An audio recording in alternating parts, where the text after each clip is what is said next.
You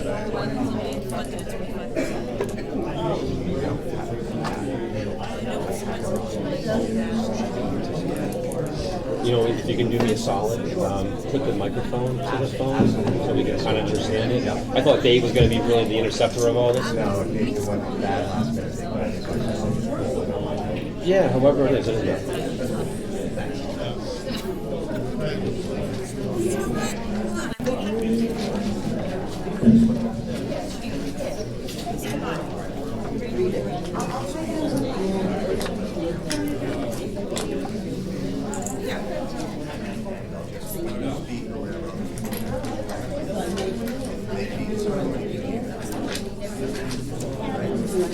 Yeah.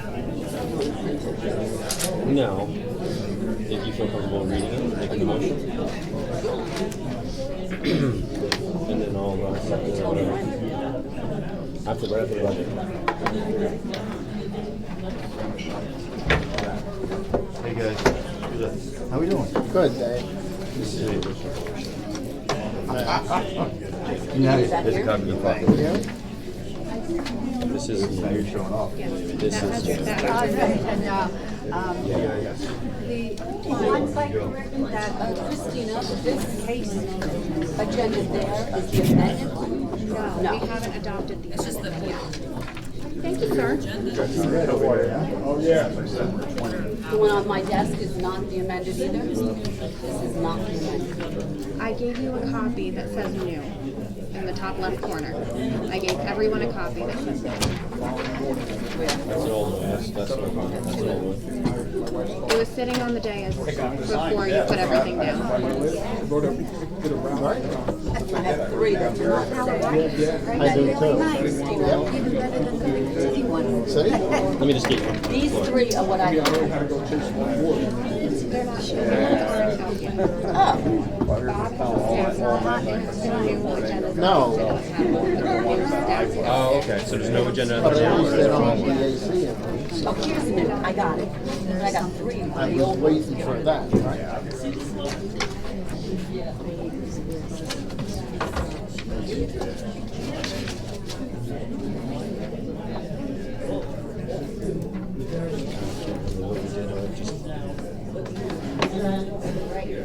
I think he's working. It was late night. Ready?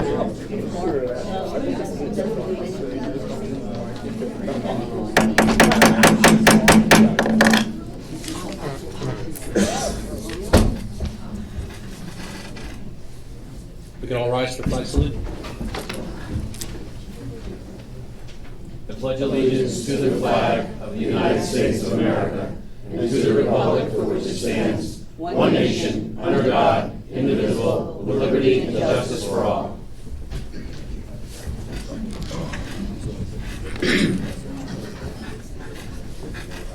If we could have a moment of silence to remember the services and sacrifices of the armed service members who protect our nation and the first responders who protect our neighborhoods.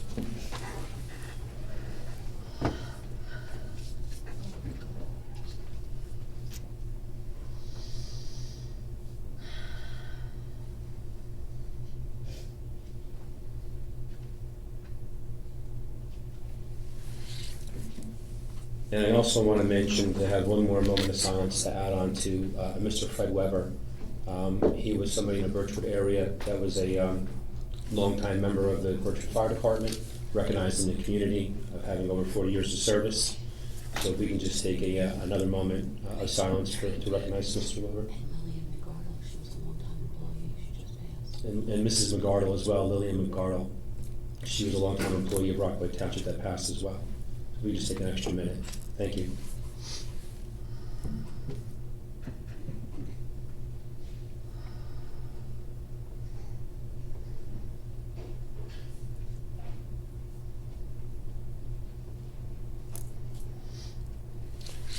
Clerk, please do the roll. Councilmember Quinn? Here. Councilmember Friedlander? Yeah. Councilmember Jednak? Here. Councilmember Palumbo? Here. Councilmember Smith? Here. Councilmember Sackett? Here. Councilmember Jackson? Here. Vice President Abrahamson, Here. President Kelly. Here. 5, this meeting was advertised in the Daily Record and the Star Ledger, the official newspapers for the Township of Rockaway, on January 11, 2019. Notice is posted on the official bulletin boards of Rockaway Township. At this time, I think there was an email that was sent out earlier. We had a request from our CFO and our auditor with regard to our past agenda that we had that was already submitted to this governing body. And what we did was we modified the agenda from what it was, only to regroup the actions that are going to take place with regard to the adoption of the 2019 operating budget. So we moved the minutes afterwards, and we grouped all the resolutions and the ordinance together under section 9. So I don't know if anybody has any questions with regard to that, of the email that went out and what we're doing. Yes. You got it? I Mrs. understand Smith? it. No, I don't have any questions. No questions. Mr. Giatrofano, any procedures other than just making a motion to adopt this new agenda for tonight? Motion should be seconded and voted on, other than that, no. So can I have a motion to adopt this new agenda? I'll motion. Do I have a second? Second. Smith, and now second.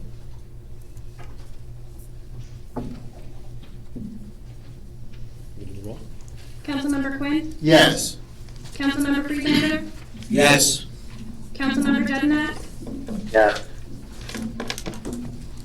Councilmember Palumbo, Yes. Councilmember Smith, Yes. Councilmember Sackett, Yes. Councilmember Jackson, Yes. Vice President Abrahamson, Yes. President Kelly. Yes. I have 9 yeses, 0 no's, 0 abstention. Motion carries. At this time, we can just place the agenda on there, and those who had already had the agenda, they printed it offline.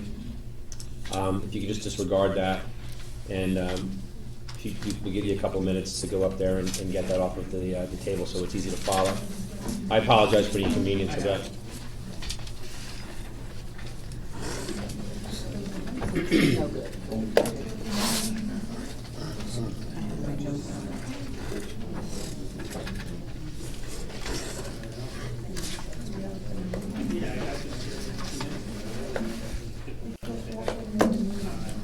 Mr. Yardy, do you need a new one? No, you can. Oh, okay. Yeah, that's the right one. No, you have the old one. Oh, The new one just went up, so. oh, I thought the old ones were up there. Sorry. And I have no.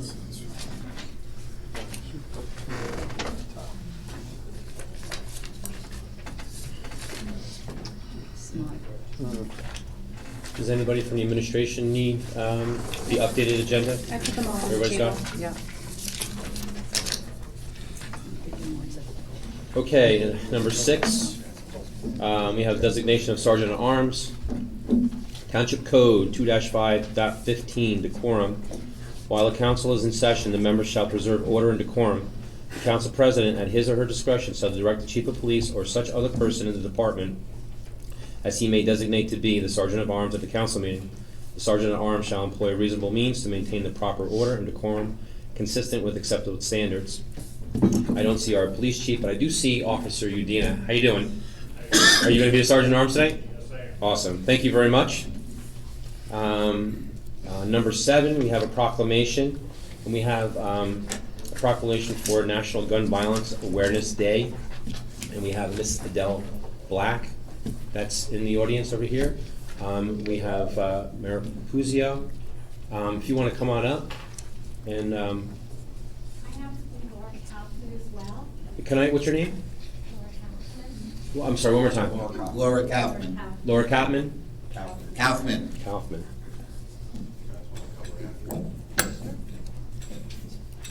Tell us a little bit about why you're here. Hi, I'm Adele Black.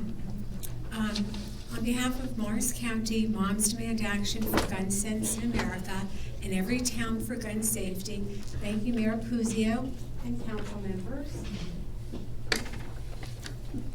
for organizing a proclamation on June 7th as Gun Violence Awareness Day. We represent hundreds of individuals in Morris County who have come together to reduce gun violence. We applaud you for joining us as we honor the 35,000 individuals who died in the last year in our United States. As you are painfully aware, gun violence is a daily occurrence, with 100 individuals dying every day, and school shootings like the recent ones in Colorado and North Carolina happening at alarming frequency.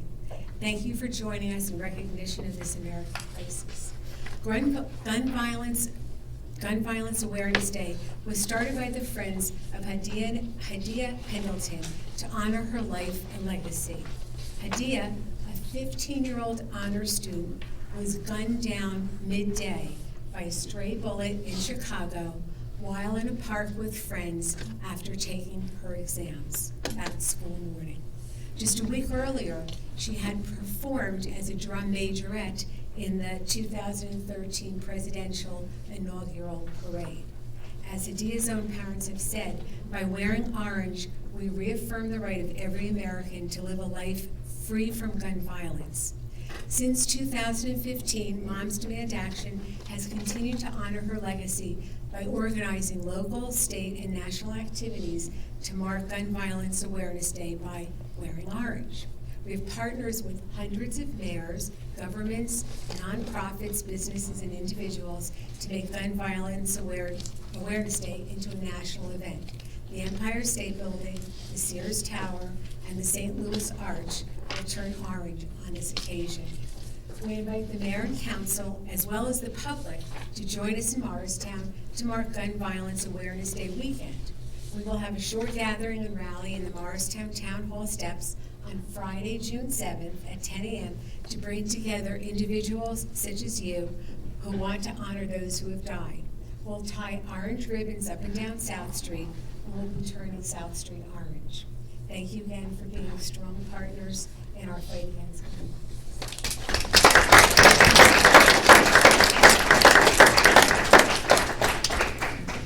Rockaway Township, the mayor, myself, and the council prepared a proclamation for this day.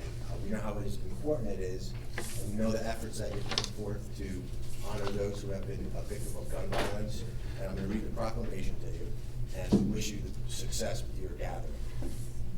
Whereas National Gun Violence Awareness Day in the state of New Jersey will honor and remember all victims and survivors of gun violence, and to declare that we as a country must do more to reduce gun violence. And whereas every day 100 Americans are killed by gun violence and countless others wounded, Americans are 25 times more likely to be killed with guns than people in other high-income countries. Protecting public safety in the communities they serve is among the legislators' highest responsibilities. Support for the Second Amendment rights of law-abiding citizens. And whereas June 2019 would have marked the 22nd birthday of Hadia Pendleton, a teenager who marched in President Obama's second inaugural parade and was tragically shot and killed just weeks later. And whereas to help honor Hadia and the 100 Americans whose lives are cut short and the countless others who are wounded by gun violence every day. Whereas by wearing orange and commemorating National Gun Violence Awareness Day on June 7th, Americans will raise awareness about gun violence and honor the lives and lost human potential of Americans stolen by gun violence. And whereas Rockaway Township will renew the commitment to reduce gun violence and pledge to do all that a community can to keep firearms out of the wrong hands and encourage responsible gun ownership to help keep our children safe. Now therefore I, Michael Pluzio, Mayor of the Township of Rockaway, proclaim June 7th, 2019 National Gun Violence Awareness Day of Central Morris County. I encourage all citizens to support community efforts to prevent the tragic effects of gun violence and to honor and value all human lives. Thank you.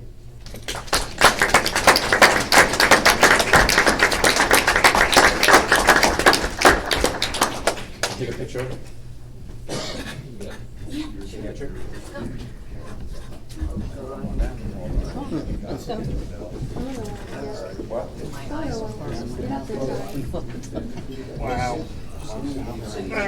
I got it. Thank you. I always have to be in the front anyhow because I'm an aunt. Wow.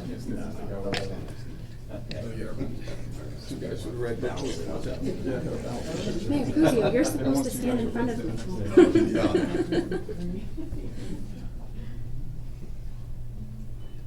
One, two, three. One more time. One, two, three. You have the phone? Sure. Okay, we're good. Thank you. Thank you so much.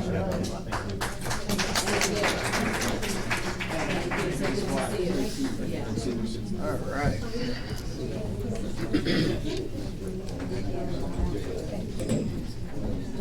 Oh, thank you. I'll tell you a story about it. Where's my seat? All right, I got it. You got it? Yep. Perfect, thanks.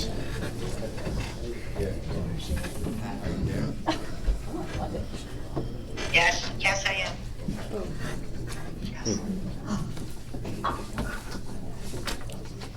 At this time, on 8, we have open to the public. Bob, do you have that?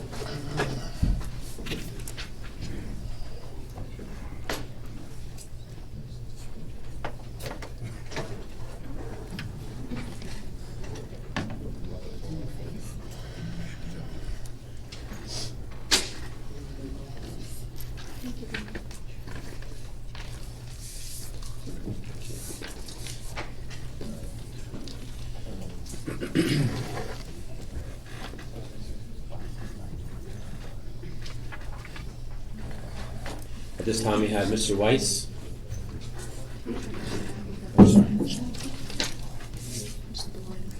Thank you. My name is Neil Weiss. I live at 51 Upper Mountain Avenue in Rockaway, and I've been a resident basically since 1956. And I'm here today to talk about a problem that I have, and I'm finding out I don't have all the information, or I didn't, so I apologize to anyone who hears what I have to say and may disagree with me. I just have to say what I know for myself. It started off last year at the library festival that they have for the last couple of years. And at that time, I met very briefly with the current mayor, Mike Guzio, Mike Datchison, the president, the mayor who was then mayor, and in fact, Emmanuel Freelander. And I mentioned the fact that we should have a Rockaway Township Day, that I had been talking about it with several people. At that point, we let it go at that, and they said, we're going to be working on it. And I have a letter here, copies of that I can read, that says, in April 22nd of 2018, I sent a letter to, at that time, Mike Datchison, the mayor, and said that I would be happy to participate in planning it. Yeah, I have some experience with it. I said it takes a lot of effort and it takes a lot of time, and we should start, and it specifically states it in there, as soon as possible, immediately, because it takes at least a year to go through all this. I didn't hear anything back for quite some time, and in fact, as it turns out, I happen to also be on the library board, and I'm also the president of the Library Foundation.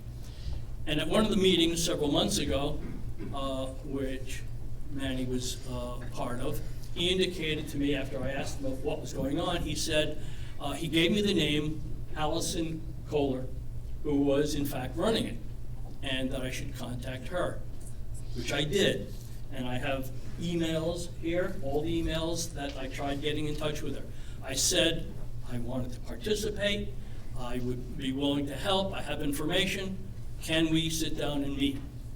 And finally, I got a date where we were supposed to meet at Mara's, which I understand she owns, and she said, we'll talk about it. The night before, she canceled. Since then, I have heard absolutely zero, not one word from her. I have sent several emails to her saying, are you still interested? What's going on? What's happening? I'm interested in, for instance, the library is interested in setting up a table possibly, the foundation possibly, and I had a lot of other ideas. Now, at this point, other than tonight, I'm finding out that there was some kind of a committee, supposedly, which I knew nothing of, no one told me about it. And the situation is that this is supposed to be a Rockaway Township Day. And forgive me if I'm really upset, but it sounds like it's a food truck day. And we've got someone, whether she's being paid by Rockaway Township or not, who's running this, who doesn't even live in Rockaway Township at this point. And so again, I don't want to get caught in any kind of politics or anything else, because that's not my purpose here. But the fact is, it should be, for next year at least, it should be a committee of Rockaway Township people who are setting this up. And in fact, as far as food goes, we have many, many restaurants in the area. Like if you ever went to Morristown or even to Denville, we could do this without having 18 food trucks who don't have anything to do with Rockaway Township here. Now, I understand, well, we get a kickback or we get a certain amount of money. We could do a lot of things to raise money. But the fact is, if this is supposed to be Rockaway Township Day, we should be advertising all the things that Rockaway Township has to give to this community and how good we have. So it should be, as an example, the library should have had a table there. No one's asked if we wanted one. No one has said to the foundation, oh, are you really interested? Because we would love to be there and have a banner out there and have information for people to let them know what the foundation is all about, what they do. Because we try to raise money for the library that way. And so there are a lot of things that basically, if Allison would have taken 2 minutes, and that's all it would have taken, 2 minutes, to send me an email saying, thank you very much, but we've got it covered, I wouldn't be here today. But the fact is, every bit of information that I've gotten up until tonight, and even tonight, the information I got, I don't know if it's accurate or not, but every bit of information I've gotten up to this point is there's one person running the whole show, Allison, and she's too busy to even send me an email, say thank you very much, or meet with me for 2 minutes. So the whole thing is that everything I've been told, and I've been a resident of Rockaway Township for a long time, and I try to stay out of the politics. I try to do what I can as a volunteer. As I said, I've volunteered for many things. I've been a coach. I've been on the board of directors of White Meadow Lake for 12 years, including president. I've been at the library board for 4 years. I'm a president of the foundation. So I know what we could do. And there's a lot of people in this community that have a lot of experience. White Meadow Lake on volunteers, every year they run a successful thing. And if you look around at what Rockaway Borough does, it's a small little borough. I guarantee you they don't send out for 25 food trucks to run their day. And there's a lot of things. Now maybe it's going to be successful, I don't know. But I also had a meeting last night where one of the people on my board said, Rockaway Township Day, I haven't seen anything about that. I don't know. It's coming. When is it going to be? I said, it's the 5th. That's 3 weeks away. And have you seen any advertisements? I haven't. So, you know, again, if word goes out, maybe, and I hope for the sake of everybody involved, that it's successful. But I also understand there's no rain date. Well, what happens if it rains? So where's your money and where's your program? So the way this whole thing has been run, as far as I'm concerned, and again, I have some experience with this and I tried to get involved, but I couldn't. There was absolutely no response from her. So again, I'm just telling everyone here that if we try to do this again next year, I would be happy to be involved, but you've got to start tomorrow, not 3 weeks beforehand. Thank you. Mr. Weiss, before you leave, just to address some things, Mrs. Kohler actually has been a Rockaway resident in the past. I understand that. Going to high school with her and knowing her in the community, and she grew up in the Fleetwood area, I do believe that Mrs. Kohler has a passion for Rockaway and trying to do. She's an organizer of assembling these food truck festivals and some other things that she does. And I know that there was somewhat of an approach to her by some individuals on this governing body somewhat facilitate this last year. And it just didn't take away, and then we had some horrible news that had happened in August of that year, and it kind of considered it more of a delay. I can't explain as to why she didn't call. I know that she's does a lot, and I don't know the reason for that. However, maybe Mr. Sackett, who is the chairman of this committee? Well, right now we have, she's been working directly. No, who's the chairman now? Of the Park and Recreation, myself. You're the chairman? Yeah, so I never had heard from him. I wish, like I told him prior. Well, as I said, I didn't know you were. Yeah, I didn't or hear. there was I didn't any chair, any committee. So I tried, as I said, if Allison would have said to me, you know, well, I'm just running one part of it. We have a committee. Contact Mr. Sy. But nothing, no word whatsoever. And as I said, I apologize if there was a committee, if there was planning, but I have been trying to get information on this. And as I said, I have the letters specifically indicating I was interested last year. Neil, why don't you give me your number? I'll call you tomorrow, and I'll put you in touch, and I'll get it squared away right away for you. Well, as You I know, said, definitely want to get you a table. Don't want to exclude anybody. This would be a great day. I apologize. I wish I never had seen you at a meeting before. I wish you had come earlier. We could have definitely used your help. We'd love all the help you can give. the key to this whole thing is there may be other organizations like myself. We have heard from a lot of organizations. Well, you know, so all I'm saying. But how do is they, that- I don't mean to interrupt you, how do they get in contact? Do they get in contact with you? A lot of people, Mayor Puzio. Obviously, this is the first year that we're doing this, so there's gonna be some growing pains with something like this. Obviously, this is one of them. As Councilman Sackett said, we're not trying to exclude anybody, we're trying to do something good for our community. And we plan on doing this next year, the year after, and the year after that. And it's gonna get better and better, we hope. Some of the things that there's gonna be the growing pains that I just spoke of, and we're gonna get more and more involved, more people involved. Obviously, you'll be involved next year. You're bringing this to us tonight. I didn't know about that you were interested in it. This is the first I'm hearing it. I didn't know that Ms. Kohler didn't contact you, or even that you contacted her. So don't feel excluded. I don't think it was intentional. I think certain people, she is very busy. It is predominantly a food truck event, and I know she is busy with the store, and I'm not gonna defend her, but I am. People only have a certain amount of bandwidth sometimes. I understand that, but that's the biggest problem. If she's that busy, she shouldn't be doing it. She shouldn't be running it. In other words, we have a committee, there's a chairman. If there's a chairman of the committee, with all due respect to you, he should be running this thing. He should be the person who says to her, here's what you do, here's what you don't do. If you don't have the time, I'll take care of it, or our committee will take care of it until you do have the time. If she's that busy and she's running everything, and I've heard she has carte blanche, and that's been told by people in the town, so I won't go into that detail, but the fact is that, as I said, and you say this is the first year, and I understand that. It's not the first year. We used to do this years ago, Rockaway Township used to have this, so it's not the first. It's the first current year.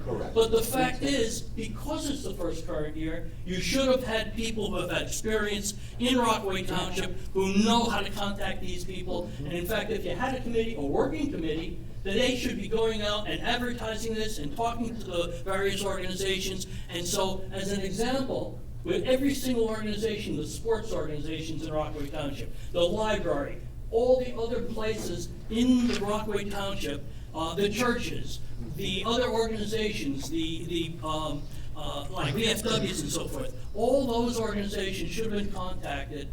I don't know if they were, they may have, and if they have, I apologize, but they should have been contacted, because the fact is, Rockaway Township has a lot to offer. And unless we have those organizations out there showing people what's there, just like with the libraries we're doing, we have one heck of a job trying to get people to understand what we do and what we have to offer, because the library is no longer a place just to be quiet and books. It's a community center for a lot of things. There's a lot of programs, but a lot of people don't know this, and you have to get it out. How do you do it? There's different ways of doing it, and that's what we're working on. That's what should have been done with this, a Rockaway Township Day. No, I have just a couple of questions from some other members that are I have here. a question. Is the, Microphone. oh, I'm sorry. There's nothing posted at the library for Rockaway Township food truck event? Is there, Mr. Sackett? I'll have to look. I don't know if there is or not. Excuse Do me? we have anything? So nothing's posted at the Do you have library? it posted anywhere? They have it posted on the website, it's on the township website. and it's Well, all how many over- seniors look at it's the all over- website? It's all over Facebook. Are there any It's posters? on Facebook, he said, and the website. It's on the town website. It's on the town website. So if you have a computer, and if you happen to look on the website for the town, maybe you'll see it. But if you don't, Right. and if you have no reason to look at the website of Rockaway Township, even if you use the internet, you'll never even know about it. It's, if I may interrupt real quick, I'm sorry. Mr. Sackett, is there anything that's requesting vendors or anybody else to participate on the website? Well, obviously, a lot of the deadlines have passed already for a lot of that stuff, but like I said, we can definitely work out stuff. There were supposed to be a couple of big banners put up as well. I wasn't sure if the mayor had any update on that. That was one of the things we were concerned about, and we had asked to put up a few banners, I think 3 throughout town. Could we get a as current well. list of the vendors that you have, and like that we have, like, we have the Historical Society, and there could be Yeah, some they other. are. Challenger programs. I mean, there's a whole bunch, but we, Is the we, Historical as a council, we Society have on? no idea what's going on. Is the Historical Society I taking don't have place? the list, I don't have the list right now. Is there a list, though? I can get the list, yeah. I don't want to take any more time. Mrs. from the Smith, you had council or something. the people here. Mrs. but Smith I had just- one, some real quick. As I said, if I would have gotten a simple email, either saying, thank you very much, but I really can't use your expertise at this time or whatever, I wouldn't be here. I really wouldn't be here tonight, wasting your time. You're not That's wasting our all I was time. asking for, was the simple courtesy of a response over 2 months. And That's all. Mrs. Smith has a question. You said you sent a letter in April of 2018? Well, that was to Mayor Datchison, yes. Oh, So, sorry. so again, with all due respect to everyone here, that was to him, and if he didn't share that with anyone, no one else would even know that. No. But I had talked to Manny several times so Manny about told it, and as I said, and even like. I'm glad that you came tonight, because now we have an extra volunteer. So I'm Manny, gonna you say told that. him to call Allison Kohler? And in fact, Mayor, you were standing there that time. Can you address that? I even mentioned your name. You don't remember it, but it was there. So, in any case, thank you all. I had to get it off my chest because I feel, as I said, I'm a long time resident here. We could do a heck of a lot better even the first time. Thank you. And Mr. Weiss? We appreciate your help, definitely, Yes, 100%. Well, I'll be Thank happy. you. And I just want to say thank you too for all that you do as far as volunteering with the library and the foundation and whatnot. And I love working with the library as well. Mr. Freelander's a part of that, so I appreciate all that you do. Thank you. Thank you. And if we can just get his email information, send him a list. He gave it to Jonathan. You got that? We can give him a list and give him something updated and whatnot. And I'm sure there's a good reason why Mrs. Kohler, I'm sure that there is something. So hopefully we'll get some answers for you before that. And just so that, for the record, it's the 8th of June, not the 5th. Okay. Next is Achilles Dombrowski.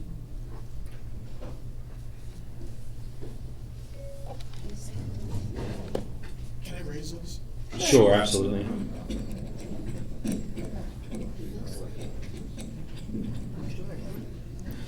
Achilles Dabrowski, 3 Carly's Way. I had 4 brief questions for the task before the council. The first would be, what is being done to address the warehouse behind the Hibernia Diner? As far as I can remember, it's been unoccupied and still is, correct me if I'm wrong. And I feel as though it presents a unique commercial opportunity similar to that which has been being undergone in Parsippany as a shopping center of an old warehouse, as far as I'm aware. And I was wondering if there are any efforts to convert it in that respect, or for someone to take it over and restore it and bring it to a more respectable state. Real quick, Mr. Dyer, is, our planner, Dave, Mr. Novak, I thought I saw him. He was here earlier today. He is, Not here tonight. Dave Novak is not here today, but Joe Burgess. oh, Mr. Burgess, I'm sorry, I didn't recognize you there, I'm sorry. And we also had Mr. Buzak in the back there too, another phenomenal land use guy. I know that the Currently, we're working on that corridor of someone working on an ordinance moving forward for some changes that may assist in the change of that corridor and whatnot. And I don't know if, since that is a little bit off the path, if there's been any approvals or prior approvals or any applications or for sale of that parcel that this resident's talking about. I don't know, sir. Unfortunately, David is the one who's been working on that project. Okay. Yeah, just, I know that isn't a specific application and whatnot that I'm aware of, but they are working in that corridor to address some of the changes that are coming into play in today's world with Wawas and convenience and everything else. And we have the hotel that's now, the foundation's being dug across from the diner too. And then the FedEx down below has been rehabbed and that's functioning now as well. But what we can do is we can get back to you with that and get an email from you on that particular question that you have. So I'm sorry, go ahead. Yeah, that's fine.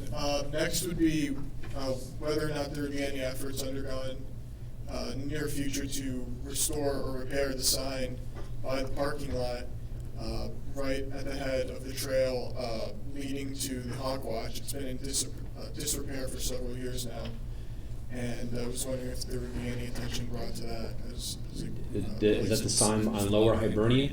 On Upper Hibernia Road that leads up to the Hawk Watch by the parking lot, the gravel circle in that area. Is that something that might be state related, right? That's through the state? Yes. There's an employee of the state that lives on the end of Upper Hibernia Road. And I think that is a parcel of what the state had purchased. We can look in that, Council President, and get it taken care of. Yeah, we can see or contact the appropriate state officials to address that issue.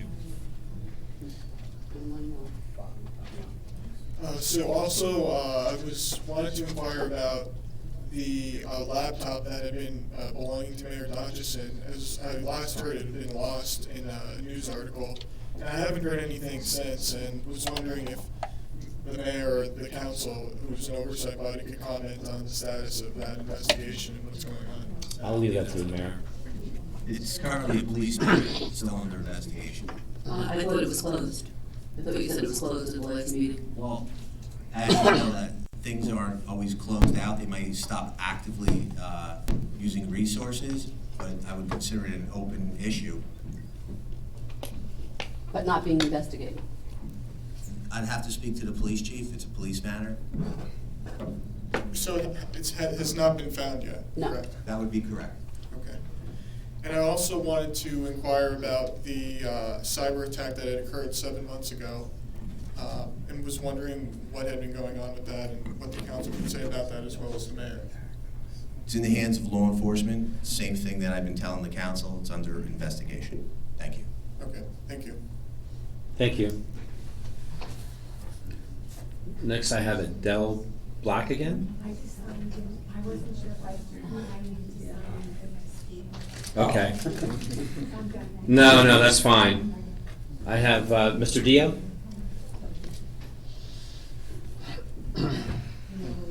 Lower it, yeah, no problem. I have to lower this. Turn the mic down on the image. That's it. Yeah, who said So that? lower. Oh. Thank Good you. idea. Patrick Dio, 11 Valley Road. Just a couple of things. One gentleman who spoke before, I read in the papers that the investigation for the Mayor Datchinson's computer and cell phone investigation pretty much has been stopped because of resources. And the article I read said that there was no concern that there was any problems in terms of data being stolen or any compromising with respect to the operations of the township. I find that hard to believe since I would believe that Mayor Datchin had probably utilized that laptop for emails, for communicating with the administration, for possibly rendering proposals, and so I think that the council should request a full report as to why the investigation was stopped And if our police force doesn't have the resources, maybe it should be turned over to another law enforcement agency to see if something can be done about finding and locating what happened to that computer and cell phone. In terms of investigation, I'd like to know what's going on. I've been away for a few weeks, and so I'm sorry if things have happened that I'm not aware of with respect to the Bowleyville project. And I do understand that the report is only available in a redacted format, and I'd like to know when will it be fully available. Second thing I'd like to know is that what actions are being taken to assess the homeowners or the properties that have not been assessed, regardless of whether there's a report or not. Action should be taken to assess these people. And the question I have is, the ones that have not been assessed, are all of the homeowners paying the monthly or quarterly fees for use of the services? Thank you. Mr. Dio, on that last part, the other items, I think Mayor Puzio had answered. With regard to the Bowleyville on new business on this agenda, there are going to be some issues with that. And as far as the memo that was there, it was a attorney-client privilege and in confidence of information that's on there. That's something we'll question as well. Moving forward, I have spoken to some people in that area that were unaware about their potential assessment that's happening. And as far as the being assessed, there is one property. However, there are county officials as well as our own health officials that are working with that one individual in that area. I'm not going to name the address or the person, of course, but there's some services that are being gathered to help that resident there in relation to this. It's not just the sewer connection and fees and stuff like that. There's a host of concerns and some assistance trying to be provided to that resident. So I can get into that a little bit further with you afterwards. But under new business, I'll address that with the Bowleyville moving forward. Thank you. Okay? Thank you.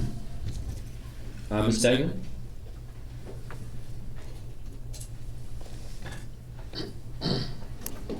At Degnan, 88 Valley View Drive. First, I'd like to invite the council, the mayor, the administration, and the public to the White Meadow Lake Fire Company Memorial Sunrise Service on Monday, May 27th at 6 a.m. And then we do give you breakfast afterwards. Good one. It's a beautiful ceremony. It honors those who have served us, and if you can make it, you should really try. And I'll be there at 4 o'clock cooking breakfast.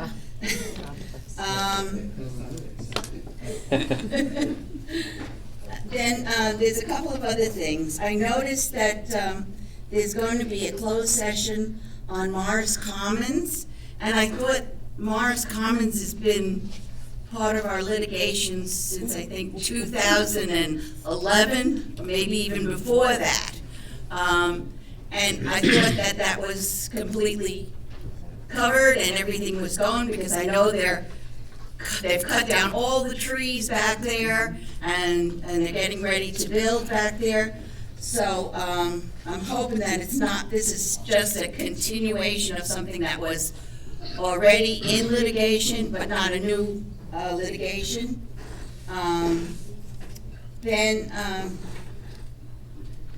At another meeting, a resident brought up the fact that there are some areas in our township that are experiencing short-term rentals, such as Airbnb and stuff like that.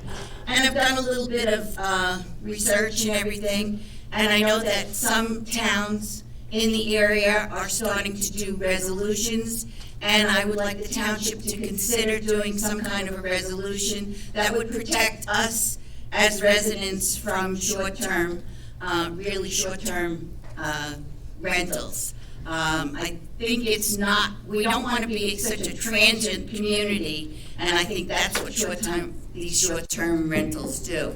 I mean, it's different than you go like a week's vacation and everything, but then you have certain areas of the township where only members can participate in the facilities, and this would cause other problems too. So I'm hoping that the township can look into it and. Is this the White Meadow Lake thing that you're experiencing now in your community? I think there's one house that I'm currently aware of that does have advertising on Airbnb, but I'm not sure. But in our community, unless you're a guest of a resident, you need to have the resident there and use guest passes to use our facilities. But there are other areas in the community, I'm sure, that have the same type of problem. I don't, and I would like the township to look into protecting our property values, basically. Just real quick on your one question you had.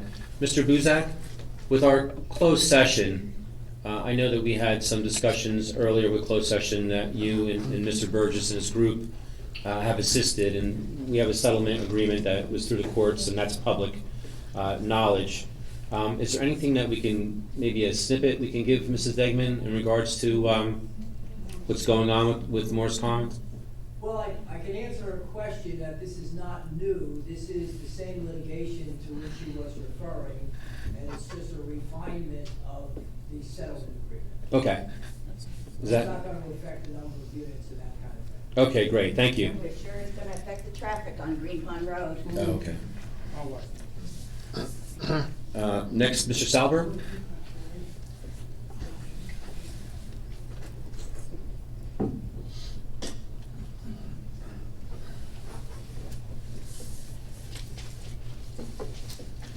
Salberg, 10 Bergen Hill. I just had a question about a resolution that's being introduced tonight, R1988.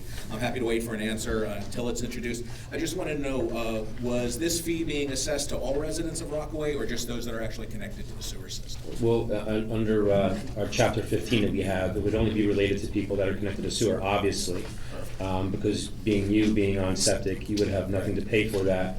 Yeah, I was unable to access the chapter, so that's why I was curious. Yeah, it's 15.1, 15.6, 15.7 is notice to connect, mandatory connections underneath that for sewer.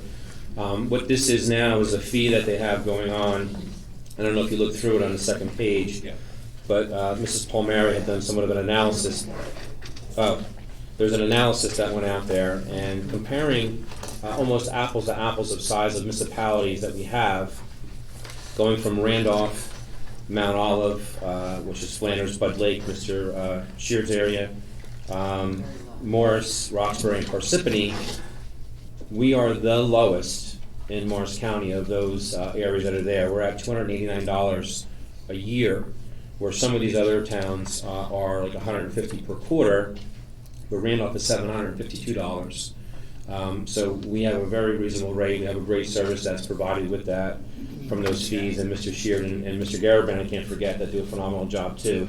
But again, it's only related to those that are on sewer. Okay, thank you. You're welcome. Mrs. Kay?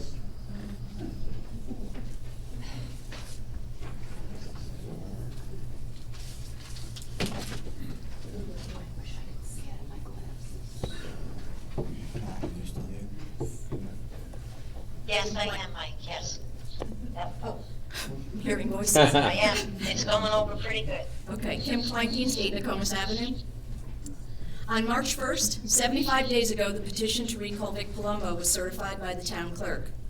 Since that time, a small but mighty army of residents have gone door to door, sat at tables, and called residents in Ward 1 to collect the signatures. The statements we heard and the lessons we have learned were almost as valuable as the potential outcome of this recall. What we heard was that people care about this town. They care about what all of you who sit on the dais do, think, and say. Many take ownership in this town, whether they have lived here their whole lives, or even some who have just moved in. They want what is best for their family and for Rockaway. Yes, we had conversations of is Vic Republican or Democrat, but most of what we heard was, is Rockaway moving in the right direction? We also had quite a bit of people who said they had no idea what was happening in Rockaway. Who was Vic Palumbo? They're not political, they don't care about politics, they don't want to get involved. The conversations again turned to Rockaway and wanting what was best for their community. I can tell you unanimously what they didn't want: lawsuits, legal fees, petty vendettas, bullying, stalking, lies, rancor, and outright distrust. They were tired of adults behaving like children. I was surprised by the number of people who were actually afraid to sign the petition. They were afraid of retribution from several of the members of the majority. Family members of town employees, volunteers, and organizations outright afraid and adamant that they would not put their jobs and families at risk. Mr. Palumbo, this is the group of people you choose to align yourself with. This is your downfall. I have enjoyed walking through the district, meeting hundreds and hundreds of the people you were elected to serve. I certainly didn't agree with all of them, nor they with me, but everyone was treated with courtesy and respect. What have you done in your ward? What have all of you done in your ward? When was the last time you all went door to door through your whole ward? When was the last time you asked how you were doing, and were there any concerns that they had? One day we had a woman kindly listen to our statements and finished by stating she would wait until Mr. Palumbo came by and gave his side before she would make up her mind. Safe to assume she is still waiting. They're all waiting, but we've waited long enough. What should all of you on council have learned about this recall process? Serve the people who elected you. Walk the streets of your ward and knock on doors. Talk to people and find out what they want, what they're feeling, and importantly, how they think you're doing. Listen to what they say and help them, and tell the truth. Be honest, respectful, and do what they elected you to do. Serve the people of Rockaway and put Rockaway first. And if you don't, know that it only takes a few dedicated people to bring about the change and possibly the end of your term on council. There are many voices in Rockaway debating both sides of all the issues. Sometimes these voices are loud, rude, and often misstating facts. But again, what I learned was polite, meaningful conversations are easy to have with people on both sides when there is respect and a shared sense of value in each other and in Rockaway. These are the voices we want representing Rockaway. So 75 days later, where does this leave us? The volunteers have collected almost 800 signatures, far more than the 581 votes Mr. Palumbo was elected with, and more than the 724 we are required to get. And we technically still have almost 3 months more to go if we choose. We have done our job. Have you? I am asking you, Mr. Palumbo, to consider resigning your position and save the town the money and the negative publicity of a recall election. I know how the people of Ward 1 feel, and I'm confident in the outcome of an election. Can you say the same? Mrs. Fondes, if I may. I actually grew up in that ward over there. I know where your mom lives. Walk past her house. Don't bring my mother into this, though. Thank you, though. That's not funny. No, I know. I know. I I'm just saying understand. I know where you. I understand. Thank you. I'm not trying to be funny. I'm just saying I know where a lot of people live now. I know. You mentioned my mother, though. But I've had some people reach out to me in the ward area, especially knocking on doors myself, and I do a lot of community discussions with where I reside as well. And a lot of them never received any information as to where Mr. Palumbo's stance was. And that was very concerning. And then you also just stated that some people are waiting for Mr. Palumbo's response, but you have the response that you're supposed to provide. And we have. Well, many of those people that I've spoken to said they haven't been provided with that information. And then there were some members that were going around that were very concerning to those people coming to their door. So, it's concerning to me because I addressed it to one of your members about that not sharing the information for Mr. Palumbo, which is unfair to do that, to give that side, because he's not walking with you, obviously, and he does have a community base that's over there, and he has a passion for Rockaway and all his devotion that he has done in the past from '91 when he moved in to where he's at right now, even pushing to have security in all of our schools rather than just one school. So I think it'd be very fair and honest to maybe perhaps many of those people don't know Mr. Palumbo's side, which you have in your hand to provide to those people. So I do recognize that you came here, and I know that you have your time. I don't want to take it up anymore. I don't know if Mr. Palumbo has anything to say. but making comments because an individual was away with his son because of a medical issue, excuse me, I listened to you, because of a medical issue, and then blowing that out of it, and your strategy is thinking that because it's a smaller ward that you can walk and that's an easy target, I don't think that's very fair and just and for the wrong reason. That's vendetta. That's malicious. So I understand your passion for it. I don't know if it's for the right reasons or the wrong reasons. I disagree. And a lot of the individuals that wouldn't sign your petition or slam the door on the petitioners with the concerns, that says something too as well. So, Correct. Mrs. Abrahams. The fact that you commented that Mr. Palumbo should be going door to door and asking the constituents what they need, that is what a council meeting is for. That is why he was voted in, because the town people in that ward trusted him. Mr. Palumbo began his career with a recall, pretty much, because he voted a different way than what you think he should be voting. Okay, there are many people that said to me, how dare they try and take my vote away? Let elections speak for that.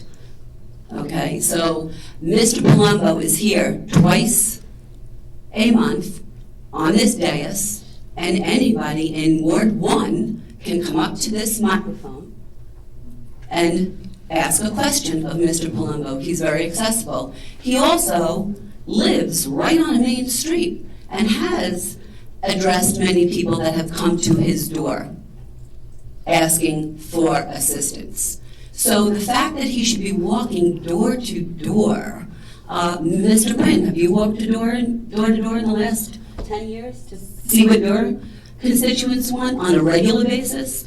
Has anybody here doing that regularly? That was my question. So, was have I do. any of you? Prior to my stroke, I Yeah, walked I mean, you made an door to accusation, door. but I okay, do. regularly. I asked. Regularly, Yes. okay, I okay. asked.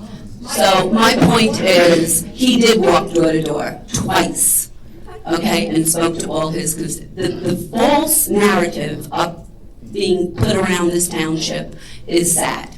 It's really sad. And I do want to say one more thing, that I appreciate so much seeing you, your husband, Mr. Wachowski, and another group going door to door every Saturday. One day was a beautiful day. The other day, it was Saturday the 4th or 5th, I forget now. And I thought to myself as I rushed to the ShopRite to get a fruit platter for my granddaughter's baby shower, how fortunate, how fortunate, and I need to thank you, and I'm glad you're here saying that tonight. So I said to my husband, I need to thank the recall committee because it put my life in perspective that I have so much love and celebratory events and everybody around me that I don't have the time to fill with hate and lies, okay? You really gave me such a, honestly, spiritual feeling of how blessed I am, okay, to have a full life, that everybody's spending weekends going door to door spreading negativity. It's sad. And I thank you for that. And I thank my children for that too, okay, because they're the ones that give me that love, that feeling of having a full life, that I only have positive things to say, and if people need to change, there's discussion. There's a discussion. So I thank you for that. It was like an insight for me. It was like a revelation. So, I thank you. I have something I'd like to say too, and this has nothing to do with that, you know how I feel about you. I don't think it's right that a citizen comes up and states her opinions on things, and I feel like you both attack her and talk down her. And it's not right. You don't do it with anybody else that you agree with what they're saying. You just do it to her, and that's not right. Thank you. Thank you. Thank you. Sorry you disapprove of that, Mr. Jackson. You're not sorry. No, I understand. I mean, I get what you're doing. I appreciate it. It's not. No, I understand. Keep mumbling. Yeah. Mr. Lard?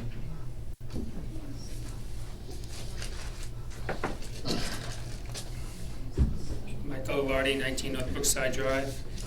A couple things. I have a couple documents I'd like to hand to someone, if you allow me to, when I'm done. The signs on telephone poles, there is a law, JCP&L has a flyer out that says you're not allowed to have signs on poles. I mean, I don't care if somebody puts a garage sale sign up, it's up there for a weekend or something. But these people that are basically running a business by sticking signs on, we'll buy your houses. I mean, there's people in my community I know going around trying to take them down. They put them up so high, you gotta get a rake or something to pull them down. But they're all over the place, and it's just, it looks horrible. The signs on the side of the road is another thing. It's basically free advertising. The mattress stores are going out of business every week. The furniture stores are going out of business every week. I know there are right-of-ways on maybe the highways, it's not township property, but the township can go to the state or go to the counties and voice a concern about it. They block your view, and they're downright ugly.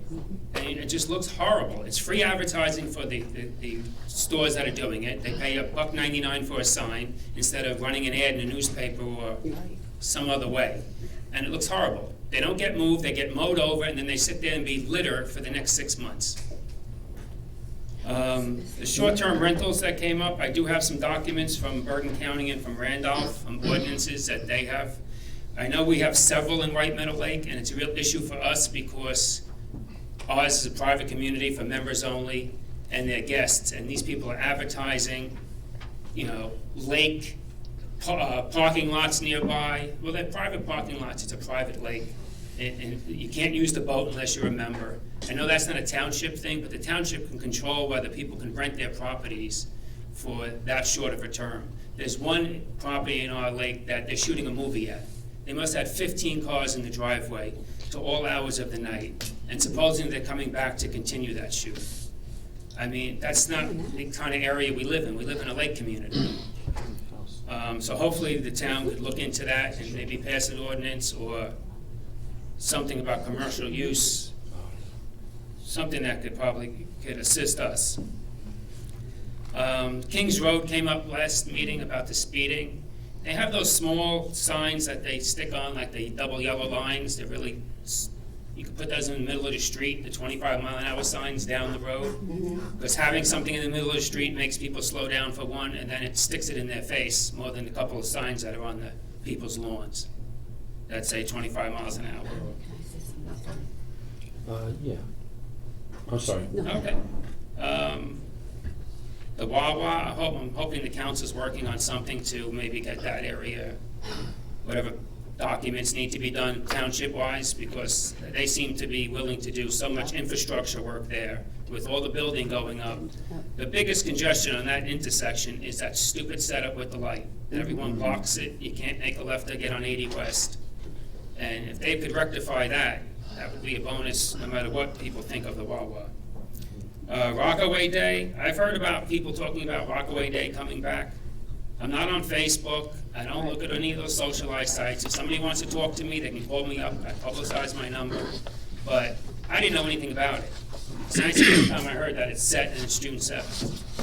So, 8th, see? Either way, I have more information now than I did before. But, I mean, it's really not well publicized to people in general, and maybe if you're on these sites you see it, but you have to be looking at those sites and looking for information. Stuff like that you want to put in people's face. I mean, I don't know which avenues you could use, but it's just something, I know I wasn't aware of it, and I'm sure I'm not alone. White Meadow Lake Civic Affairs Committee is holding a candidates night this coming Monday, May 20th at 7 p.m. at the clubhouse. And everyone in the state that's running for any office is invited to come. So I just want to make that noted, that it is open to everyone. And I'm sure the committee has some guidelines to go by that they would announce at the beginning of that evening. And What time? 7 p.m. on Monday the 20th. Did you advertise that to the candidates running through the state? We did. We Oh, that's great. Yeah, there was a letter that sent. That's great. Yeah, I just figured I would publicize it I here. have 10 candidates that have responded. Oh, yeah. Affirmatively. That's typical. Yeah. That's all I have. But yeah, before you sit down, Mr. Hasmahalis, last time we were up here, we had a resident that was on the corner of Robin and Kings. And we made a small little mention, maybe we can just refresh the memory of traffic about the speeding going up and down Kings Road. Yes, we've actually had several details out there. Okay. Since the last meeting. Go ahead. Mr. Laurie, I don't recall who told me this, but there was a complaint, I guess, about the bushes by the clubhouse. You took care of it right away, and a lot of people in that area has come to me and said how wonderful that was. And I just want to tell you that a lot of the people in that area traveling up and down in front of the clubhouse in that vicinity really feel that was such a great thing to do with the children in the area, and that being such a thoroughfare of foot traffic. Right. And it was great. And they said to me, and I can't remember who told me, they said to me that they only had to mention it once to you and it was done. So I think your community appreciated that. Yes, thank you. I would just like to comment on Kings. I actually spoke to the one resident that spoke at the last meeting, and I was at her house with her husband and her children playing out front, and they did say there's been an increased police patrol, and that there's definitely been a decrease in the speeding on the road. She was hoping they could continue that. I think today I saw an officer at the end of Kings. If you could just pass the thank you too for recognizing that Officer Osmahal to the traffic as well. Thank you. Mr. Lottie, May 21st, we have a meeting with the developer representing Wawa. So we are working on it. Okay, thank you. If I can take that, I'll make sure it gets to everybody in the room. Yes.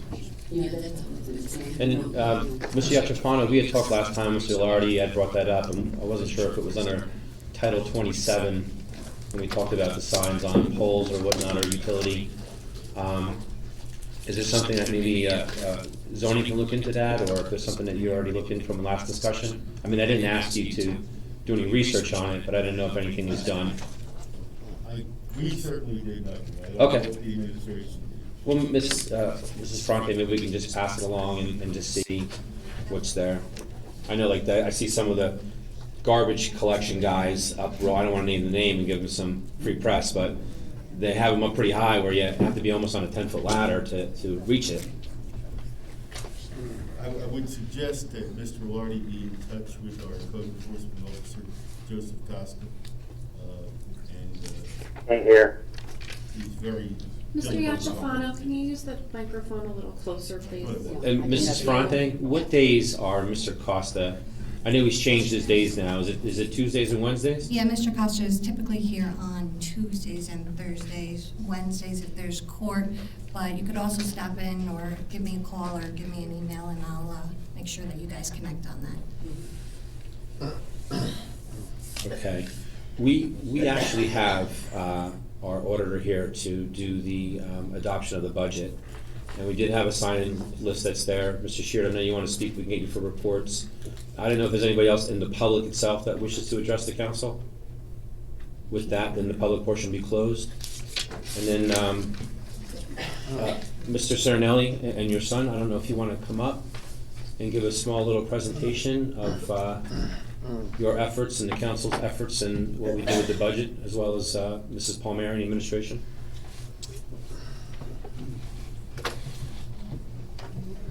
So tonight would be the conclusion of the budget process. The budget has been reviewed by the state of New Jersey and approved for adoption. So the process tonight would be to hold the public hearing, adopt the budget as introduced, and that would conclude your process. I know there were some pretty significant cuts from the budget. I know someone's going to ask me this before I stop, so I'm going to just make the statement up front. You made some pretty significant cuts on the appropriation side of the budget, and what impact does that have on fund balance in the succeeding year? Last year there was a pretty significant cut as well, over $800,000. My projection was that you probably would come back with the same fund balance or maybe a little bit more. As it turned out, you were surprised by a tax appeal that was more successful than expected. So the fund balance actually went down $400,000. So my track record of predicting what the fund balance is going to be may not be so good. But if everything else remains equal, There are no large surprises with this budget, like previous budgets. You've made a number of decisions that weren't to excess, meaning using too much revenue, or too tight in cutting the expenses, that you shouldn't be able to put yourself back into the same position or a similar position in fund balance regeneration. You know that's important for your bond rating. I think your bond rating has been stable for several years. Your fund balance has been stable. All things remaining equal, I would expect that your fund balance should be in a similar position at the end of the year. You've had 2 years where you've made pretty significant cuts. I don't know that I'll give you that same answer next year if you make significant cuts again, but I think at the end of this year, at the end of 19, again, no great surprises, normal operation, you should be in good shape again as it relates to fund balance. That's great. I mean, your efforts and your son's efforts of doing that, as well as the administration and Mrs. Palmieri, and what we went through. I mean, we actually had our budget meetings that we had. There was a lot of involvement from all the council members moving forward to look at certain areas and savings without reducing any services that were there, and still leaving a little bit left. So there wasn't any issues in the proper planning. I think we can still continue maybe a lateral moving forward with those budgets to follow this year. So I can't thank you enough. I don't know if anybody else on this dais has any questions for Mr. Serenelli and his service that he has done. Anybody on both sides? No? No, Mayor Datchison always tried to get me to commit, well, how many more years could we have at zero? And I would never commit to how many more years. Your financial position has been good, the economy has good, interest income has increased, your construction code permits have been good. All that lends itself to being able to have a nice budget, continued service, but still have reasonable or no increase, or in the last 2 years, even a slight reduction. Mr. Buzak, do we know if we've had any with Morris Commons, if any permits have been pulled yet? I'm not aware of any actual building permits that have been. Mrs. Fronte? No permits.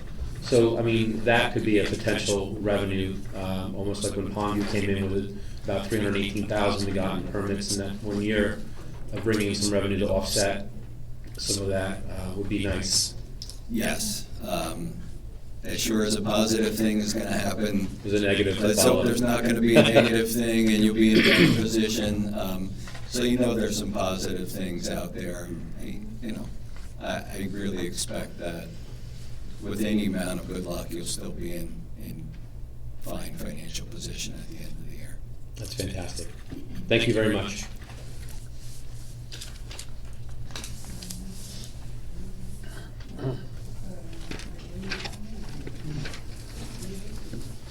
With that being said, we're going to go into the adoption of the 2019 operating budget.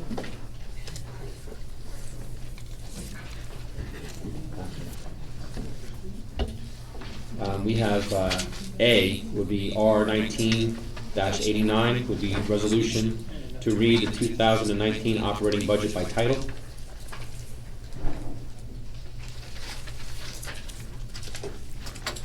Do I have a motion? I have a motion. I motion. Do I have a second? I'll second. Mrs. Smith?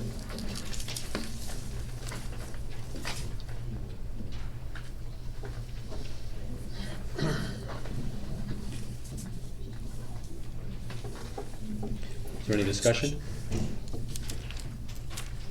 Seeing none? Councilmember Quinn? Yes. Councilmember Friedlander? Yes. Councilmember Dedenak? Yes. Councilmember Colombo? Yes. Councilmember Smith? Yes. Councilmember Sackett? Yes. Councilmember Jackson? Yes. Vice President Abrahamson? Yes. President Kelly? Yes, that's 9 yeses, 0 noes, no abstentions. Motion carries. I have B, which would be ordinance 0-19-9, and it's an ordinance to exceed the municipal budget appropriation limits and to establish a cap bank under NJSA 40A:4-45.14. Do I have a motion? So moved. I'll second. I have Mr. Quinn as the motion. Second. I think Mrs. Smith. Okay. Yeah, I'm sorry. I was locked out. Mrs. Smith with the second. Clerk, please do the roll. Councilmember Quinn? Yes. Councilmember Freelander? Yes. Councilmember Jednak? Yeah. Councilmember Palumbo? Yes. Councilmember Smith? Yes. Councilmember Sackett? Yes. Councilmember Jackson? Yes. Vice President Abrahamson? Yes. President Kelly? Yes. I have 8 yeses, 1 no, no abstentions, motion carries. I have C, which is R 19-91, and that's the resolution to adopt the municipal budget of the Township of Rockaway for the fiscal year 2019. Make a motion. Well, Second. yeah. Sorry, you guys. I gotta read some stuff into the record here. Be it resolved by the governing body of the Township of Rockaway, County of Morris, and the budget herein before set forth is hereby adopted and shall constitute an appropriation for the purposes stated of the sums therein set forth as appropriations and authorization of the amount of $28,882,507 for municipal purposes and $306,518 for open space, recreation, farmland, and historic preservation trust fund levy, and $1,387,705 for the minimum library tax. Do I have a motion? Motion. Do I have a second? Second. Second. Mr. Freelander on a second.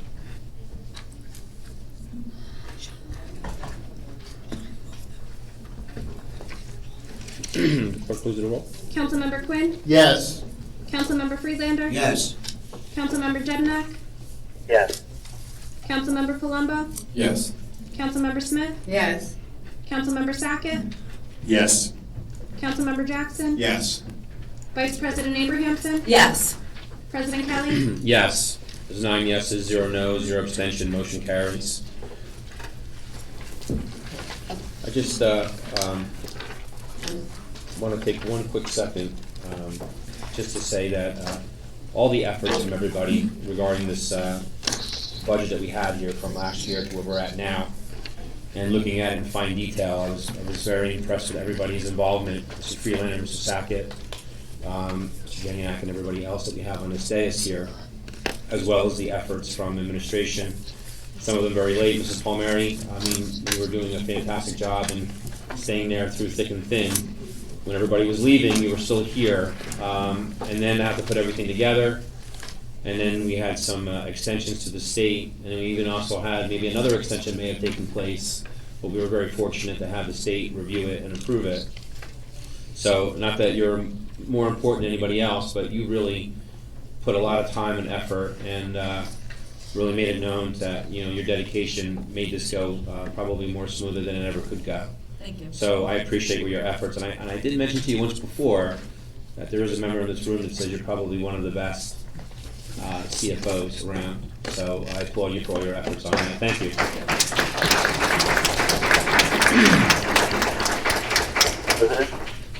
I'm sorry, Mr. Janiak? How many days did the council spend going through this budget? 5. Well, you mean actual budget hearings or on our own? How many budget meetings were there? We had 4. We had, yeah, roughly 4. And about how many hours did the council spend together going over there? Yeah, I mean, I couldn't give, yeah, I mean, they were very, I mean, from 7 sometimes until 1 o'clock, 4 or 5 hours. And then numerous amount of work that each individual was doing on their own, making their notes, talking with Mrs. Palmieri. There was a lot of effort there. Council President, I'd also like to recognize the efforts and the contributions by the Financial Review Board in this budget process. Thank you to them. Yes, you know what, that is a good call.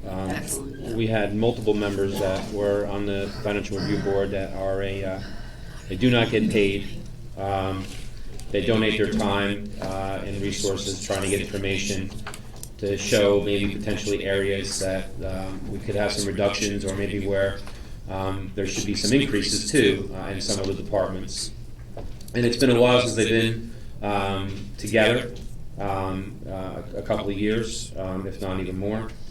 And it was a learning curve for those new members and moving forward. So hopefully, throughout the year with continuing planning and involvement of them, we can have a sound and fiscal proven budget for next year as well. So they should be recognized as well. Yeah, thank you. Can I just add one thing, Mr. Kelly? Sure. We need to have a public hearing on the budget, so just open it up to the public if there's anyone who wishes to discuss anything or has any questions. Yeah, when we switched everything around, it was one thing of that. But this time, I'm going to open this portion to the public if anybody wants to discuss anything with regard to the budget. Come on up.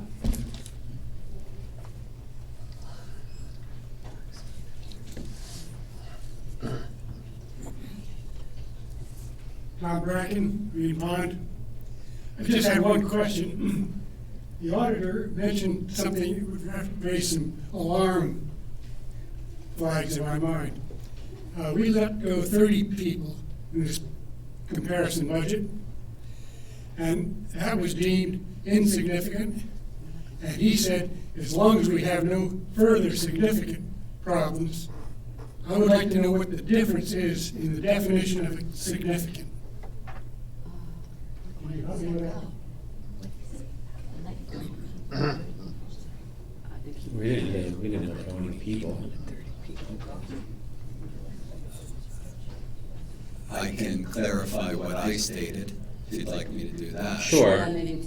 I was talking about significant problems or significant financial issues that would be unexpected relative to the previous year. Tax appeals and yes, stuff like that. A lawsuit, I don't know, a flood, a catastrophic event that would cost you more than what you normally would expend, maybe through an emergency appropriation or some sort of special need. Otherwise, you should be able to regenerate the fund balance that you've used in the 2019 budget by the end of 2019. I didn't make any statement about employees or. Yeah, we didn't. There was no let go of any employees or any furlough or right. The motions of that, Mr. Bracken. Is that what you meant? There's, in 2018, 215 employees. 2019, 185. But that's attrition, people that had passed away, retirements. So there was no furlough or firing plan or layoff plan. That has to go through the state administration to do that, and that wasn't done through the budget process. Matter of fact, I think we hired, we kept a couple of positions we created. We readjusted some of the departments, some positions we merged. We're doing a little bit more with less. With one person. They're taking on additional tasks. Some of those types of things happen. Yeah, but even in the police department, we're now as per the ordinance for what we required for our staff there. So I don't know if somebody gave you that information, but that was not correct. The numbers. No, you were talking about laying off people or people being removed. As a layman, I noticed a large difference in the employment number. And the auditor spoke just now of force majeure, or perhaps an act of God, floods, hurricanes, and that sort of thing. But they both affect, now correct me if I'm wrong, they both affect the fund balances because the payrolls change and people are let go. Well, there was nobody let go, though. I mean, They're no longer here. Yeah, but I mean, That's all you can see in the budget. yeah, I mean, that's, like I said, there was nobody, and that's administration. That's not through the council itself. But, again, retirement, attrition, stuff like that, like the mayor said as well. But thank you for your comments, Mr. Bracken. With that being said, the public portion is closed. Right, we're good, Mrs. Palmieri? Thank you. Councilman Kelly? Yes. Council President Kelly. First, I want to tell Mr. Elardi, I remember who told me that, it was Mr. and Mrs. Wittig, that it just came to me and he said financial review board. So I remember who. We have a very good staff. Yeah. Something they Yeah, have done. it's awesome. I also would like to make a motion, if I can, at this moment while we're on this subject. I would like to make a motion to increase the not-to-exceed amounts for the professional service vendors listed in amended R1910 from the January 22nd meeting, such that only those professional services whose not-to-exceed were amended to 25% of the pre-amended amounts, now to be increased to 75% of the pre-amended amounts. I would like to propose that budget. Increase not to exceed 75%? Yeah. I'll second. It's not on this agenda, January. I'm making a motion to increase that. Should be 100. Not yet. Does not to be. Can I see if I have it? To be increased to the From 25 to 75. Yeah, that's what I want to see happen. Of the pre-amended amounts. Not increase it, just To bring it back to. to 75% of the full amount, not increase it by. Right, she has here not to exceed. So if I'm correct, the resolution in R19-10 was amended at the 22nd of January. Yes, I have it here too. So I have it here, Council. If it was 20, if we were able to spend 25, I'm trying to. Well, if you let me just finish, I can get to that for you. So what we have here is, there was an amended resolution, R1910, on January 22nd. And one of the amendments that were there was not to exceed 25% of the threshold amount. Is that correct, Mrs. Palmieri? I'm looking at R1910 with the not-to-exceed amounts. For example, the first one, appraisal systems at 62.5.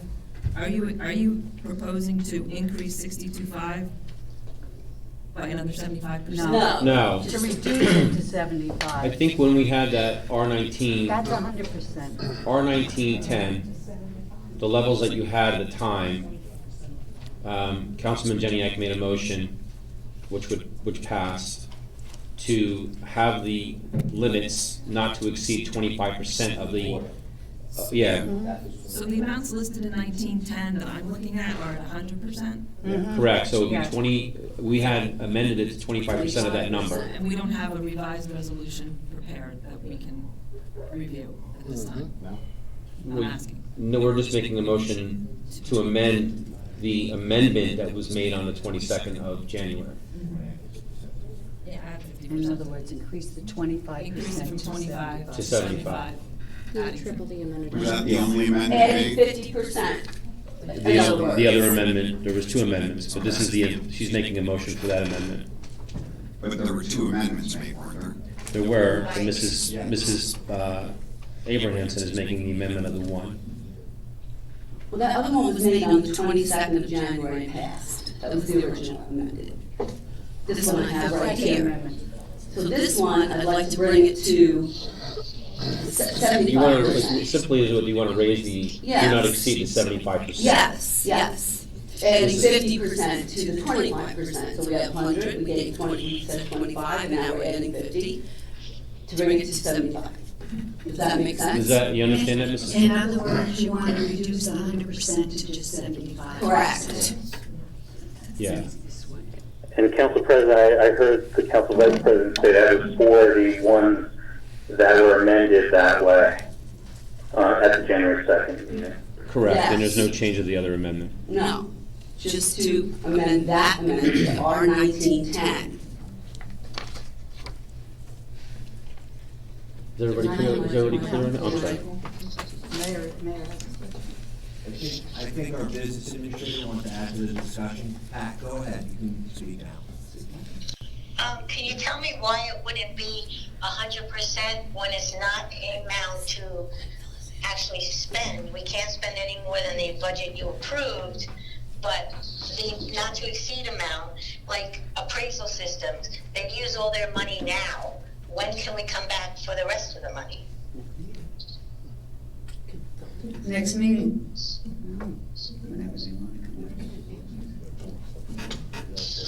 Well, there's 75% of the full amount should cover all the bills and upcoming bills for the next few months, correct? You should really make it 100% because the amount, you're not paying the people that amount. That amount is just a number to not exceed. Last year when we passed this, the administrator lowered the amount. We had to go back to you 2 more times to increase the amount, which holds up production of work. We can't spend any more than that's in the budget. Just because appraisal systems has $165,000 doesn't mean I'm going to spend $65,000. It means that whenever we use this service, we can go up to that amount. But those numbers are based on last year's expenditure plus whatever projects the department heads tell me that they're going to do this year or try to do. And if we don't do it, we don't spend the money. So if you compared last year's approval compared to what was actually spent, it's a lot lower sometimes. And twice we had to go back and increase it. I don't understand what the reluctance is when I can't spend any more money that's in the budget. I think Mrs. Seeger, the one question that was there was that some of the amounts that you had from R1821 to where you compared to R1910, there was a large amount of difference in some of those thresholds. And even myself reaching out to some of those professionals, they were unaware of those increases and were never asked for those increases, and they never asked themselves for those increases. So since we told you on the 22nd of January that we would then increase it from the 25% going forward as soon as the budget passed, and that's where we're at right now, and then we'll go through the total amounts that are in the budget to see what they meet as far as the total thresholds of the resolution that was originally submitted on the 22nd of January. So, I mean, there was some false information that was provided in regards to the state of the township. There is no shutdown. They're still doing work. I talked to some of them that just recently submitted bills and are going to continue doing work. And it's shown every day from those professionals that are still involved.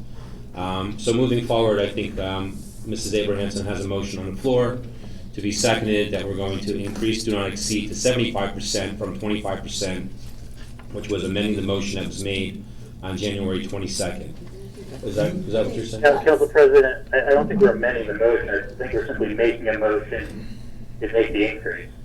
Right. The motion was already made, amended on the 22nd, okay? We already had that done. I'm making a motion to increase. I'm making a motion to just increase. I'd like to increase the not to exceed. I don't need to amend this, we already passed this. Yeah. So I'm making a new motion that we should increase the not to exceed amounts for the professional services. Of the individuals that we... Of the vendors listed in the amended R1910. That's what I'd like to see.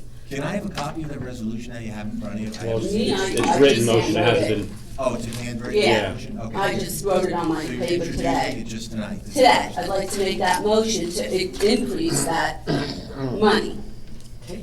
Council President, I don't have a copy of R19-10 in front of me with all the vendors and all the amounts. I'm not sure I can vote on a resolution with a lot of money at stake without having that information. Is there any way we get it? Maybe get a copy of that? You know, in all fairness, I mean, you've been receiving that for several times. I just have it with me right now. Yeah. I don't have it with me right now. If you want to take a recess, I'm Yeah, I don't have it with me right now. Sure. I just thought you reviewed it from the past. That's got to be the amended one. Yeah, it will be. So if you want to make. So you want to make the amended resolution, or? I'm going to get what we had approved for our 1910. That Okay. way everyone can take a look at it. I'll give it to administration. I'll get some copies out to the public too. Now? So, yes. Okay. So we take a picture of this? Yes. Okay. We're in the middle of a motion. Yeah, I'm in the middle of the motion, so. I don't think. Council President, since it has been seconded yet, you could just recess to do that. Did you second it, Mrs.? No. No? Okay. No, nobody seconded. I thought Mrs. Smith seconded it. Oh, did you? Okay. I did second it. I seconded it. Okay, so.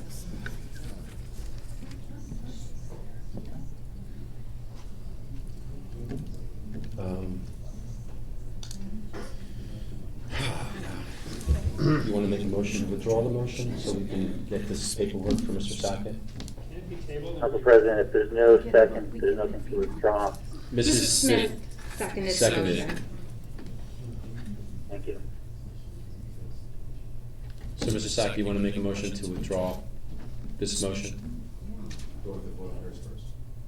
Council President, I think that the Vice President could withdraw it, or you could simply recess so that the document can be provided that were requested. Well, we already have a second on it. I'm just trying to do it. So why can't we just? Nothing stops you from recessing in the middle of a motion. Yeah, why can't we just recess to get the documents provided? To provide documents to the governing body and to the public to take a look at the professional services in question and the fact that I would like to I motion it to be increased to 75%, adding 50%, to not exceed 75%. Yeah, you're So- yeah. Let's just get some Yeah, information first. so, okay, so can we just take a recess so we get that paperwork? Yeah, that's good. All right.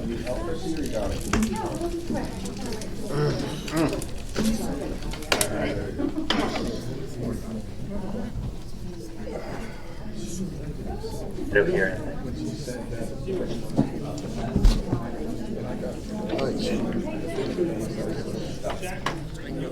Yeah, the foot decided to get tired. I sit too long, it bothers me, so I have to move.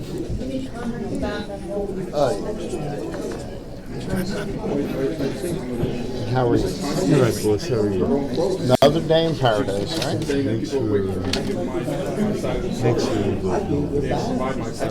I am. supposed to seem like that's the way it is.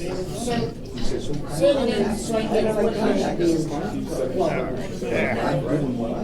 said folks were saying they're waiting for me to give his side of the story. Yeah, but one side of the story they're supposed to provide, and they do all petitions. We're trying to diffuse it a little bit.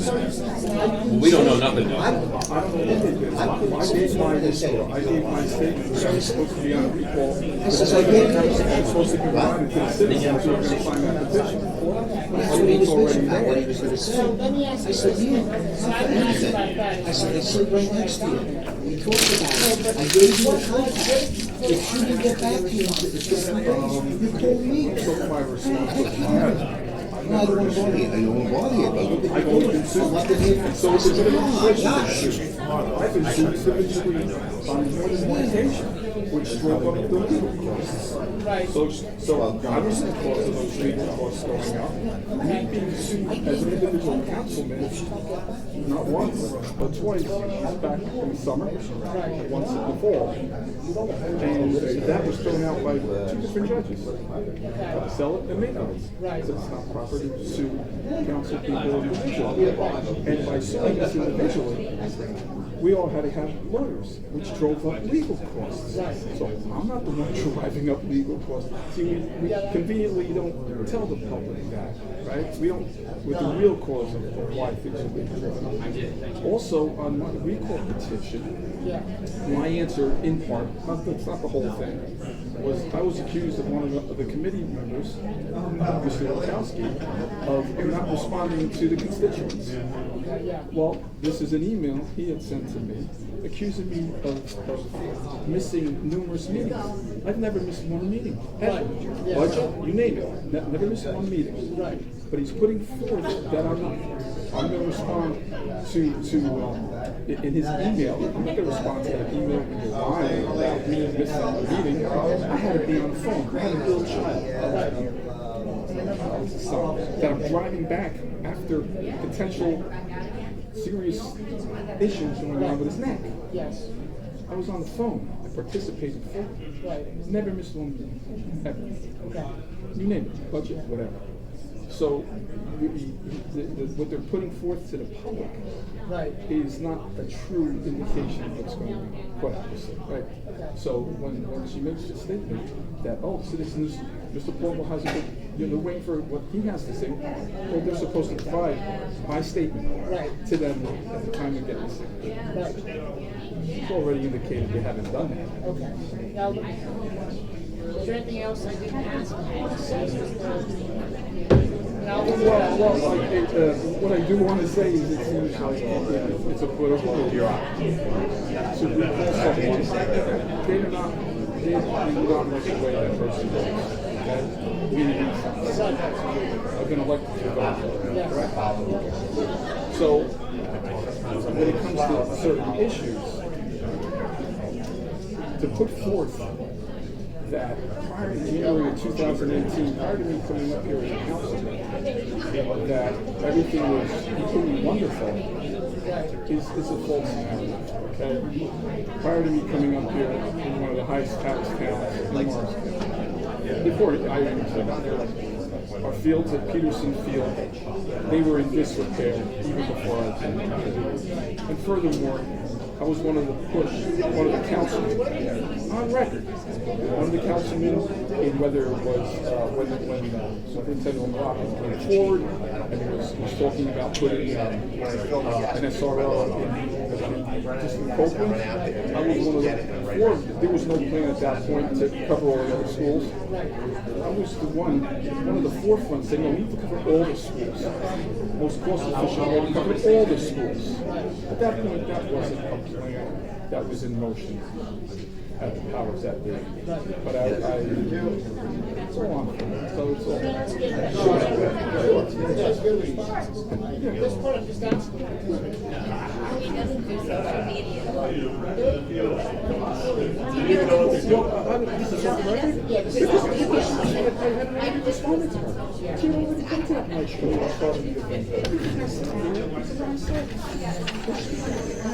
This is the old one, right? The petition against me, and she came and said, we're going to move forward.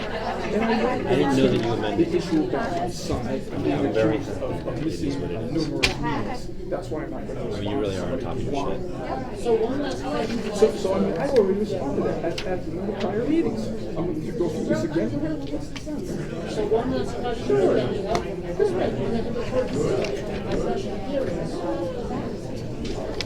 Is this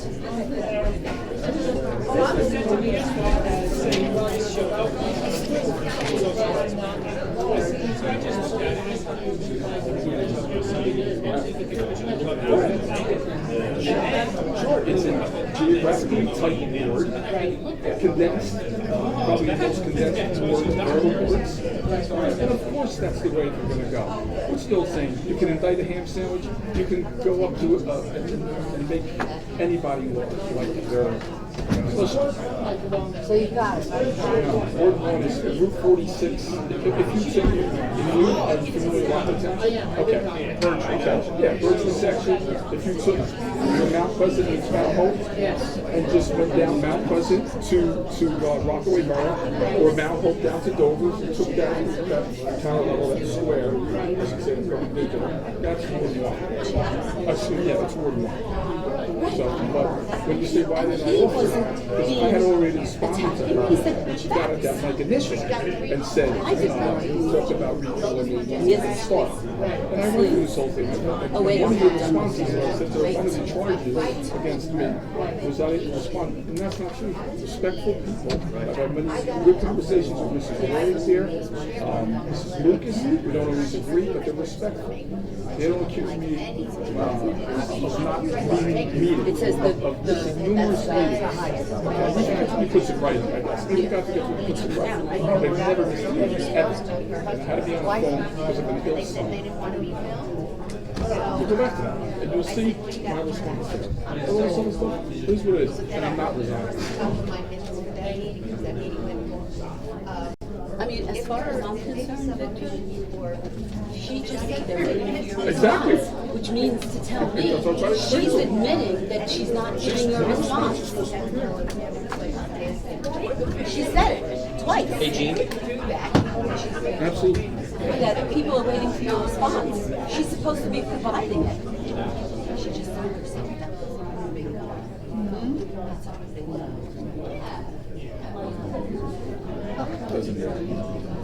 Is that a public document?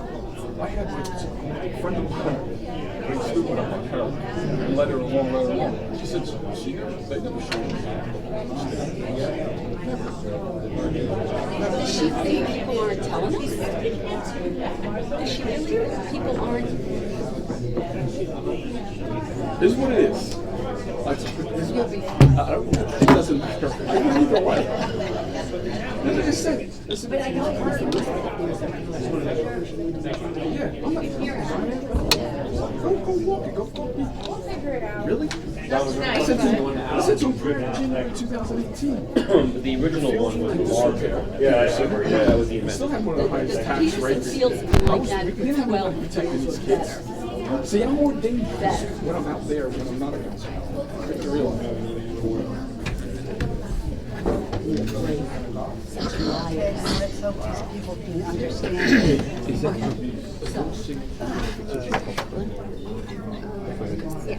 No, it's good. It was the after conversation. It's okay. No, it's all right. When you go to break, you should ask them to shut the mics off. Because people stand around and talk. I did say that. Because we just got a text that chatting is coming over. Yeah. During break, someone's back there. The person It's right now. off. Not maybe yours, but. We do have audio control, so going forward, when we have recesses, we can play the audio. So the Yeah, we video need will still to. be there, but we can't hear it. Because when I was Thank you. called in, when I called in once, I could everything out. Okay, we got it. Ready? Do we have everyone? Two bathrooms. We'll, can you get us on, Bob? Ready? Mr. Jeniak, you ready?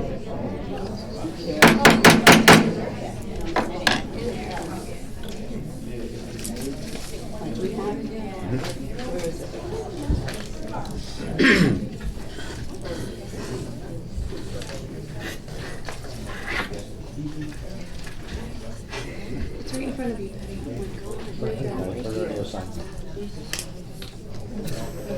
There we go. Sorry, thank you, Christina. You're welcome.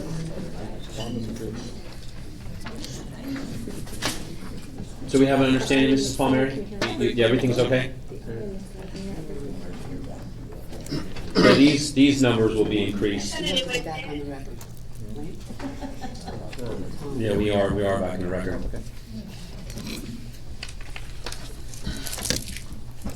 15. So, we have your motion. Mr. Sackett, your questions are answered with the document? I'm just looking over it real quick. I don't see the town attorney on here, so I was just wondering. This is the amended resolution. This is the amended one? Yeah, that we amended on the 22nd. So we have a motion on the floor. We have a second from Mrs. Smith. Clerk, please do the roll. Councilmember Quinn? No. Councilmember Friedlander? No. Councilmember Jedinak? Yes. Councilmember Palumbo? Yes. Councilmember Smith? Yes. Councilmember Sackett? No. Councilmember Jackson? It should be 100%, but I'm going to vote yes to get it to 75%. Vice President Abrahamson? Yes. President Kelly? Yes. 6 yeses, 3 noes, motion carries. I'd like to make a motion. I'd like to motion to revise the amended R1910 to add Yacht Final and Jerome back to the list at 75%. Mr. Jackson, we have Robert's rules that we use for guidance, and if for reconsideration on that, on page 124, it would only be a motion from the actual majority of that motion. So you're not going to be recognized as that. Yeah, in the affirmative. So, with that being said. He's voted. Not on that one, he voted, What, the Mr. Kelly? motion carried. The individuals that were the prevailing party of the vote on that amendment are the only ones that can raise the issue again. Does that make sense? No, you voted on the original amendment to remove Yachafano and Peron from the resolution. Yeah, we voted on the other one, Mr. Jackson. Yeah. Thank you, though. Moving forward,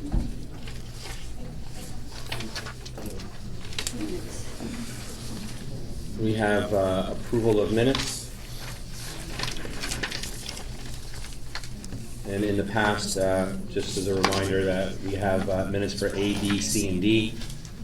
And you can vote yes for all, no for all, or you can do each individual one that you wish. Abstention, no, yes, however you feel. So I have approval of minutes on A, March 11, 2019, special budget meeting. Do I have a motion? Motion. Do I have a second? Second. Mrs. Smith?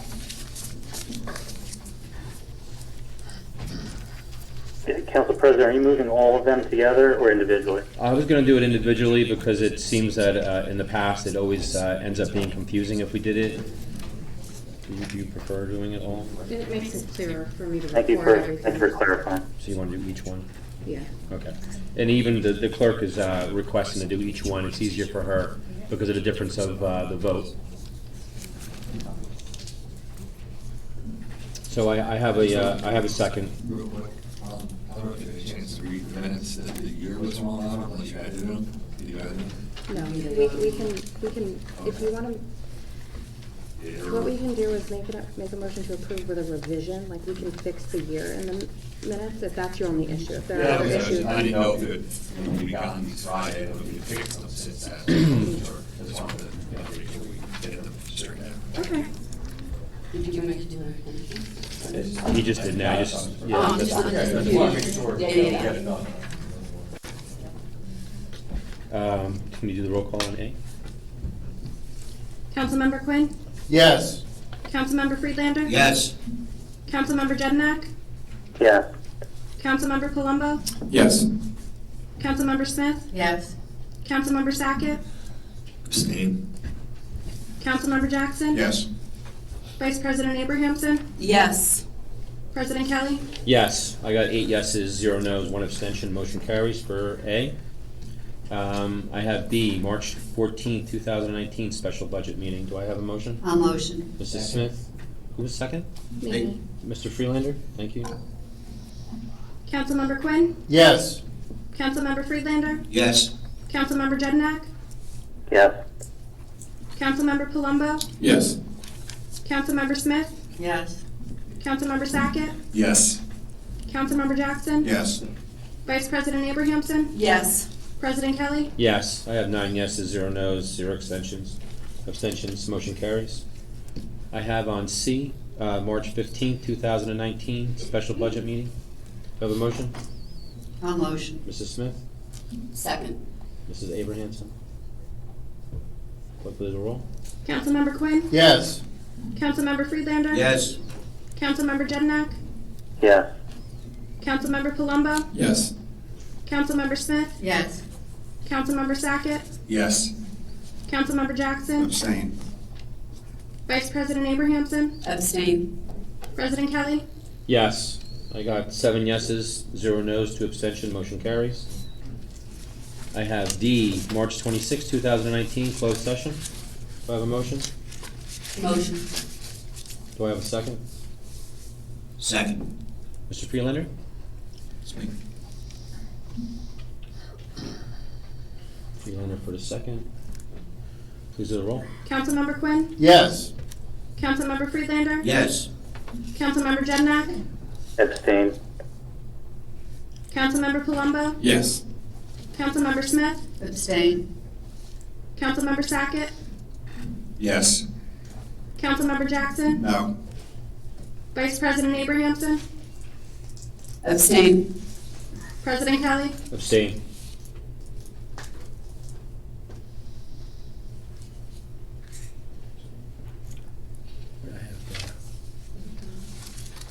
We have 4 yeses, 1 no, 4 abstentions.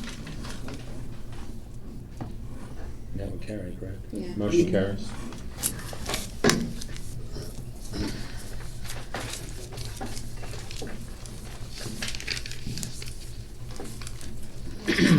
Number 11, ordinances to introduce.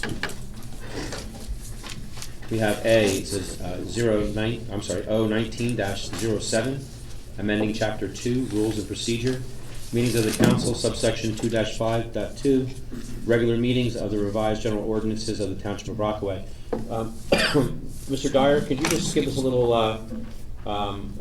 intro on this for the members of the audience?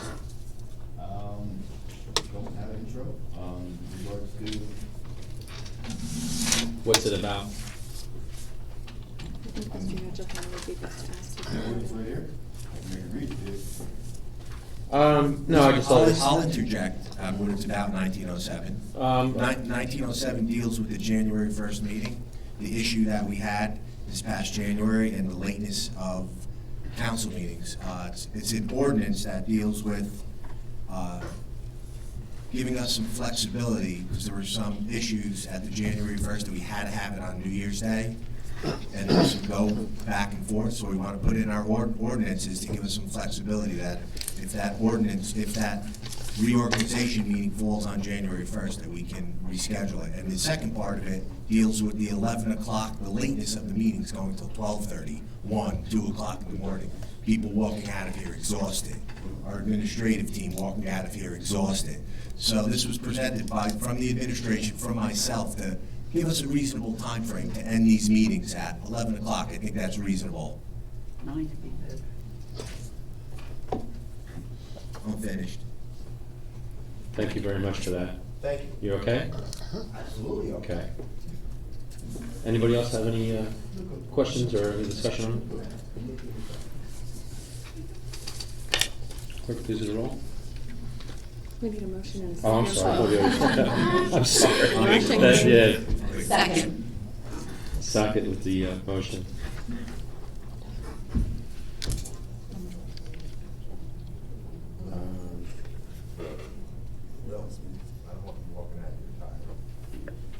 I'm sorry? I said to Ms. Sweet, I don't want her going out of here tired. Usually you left before her. Can I do the roll? Go ahead. Councilmember Quinn? Yes. Councilmember Friedlander? Yes. Councilmember Jednak? No. Councilmember Palumbo? Yes. Councilmember Smith? Yes. Councilmember Sackett? Yes. Councilmember Jackson? Yes. Vice President Abrahamson? Yes. President Kelly? Yes.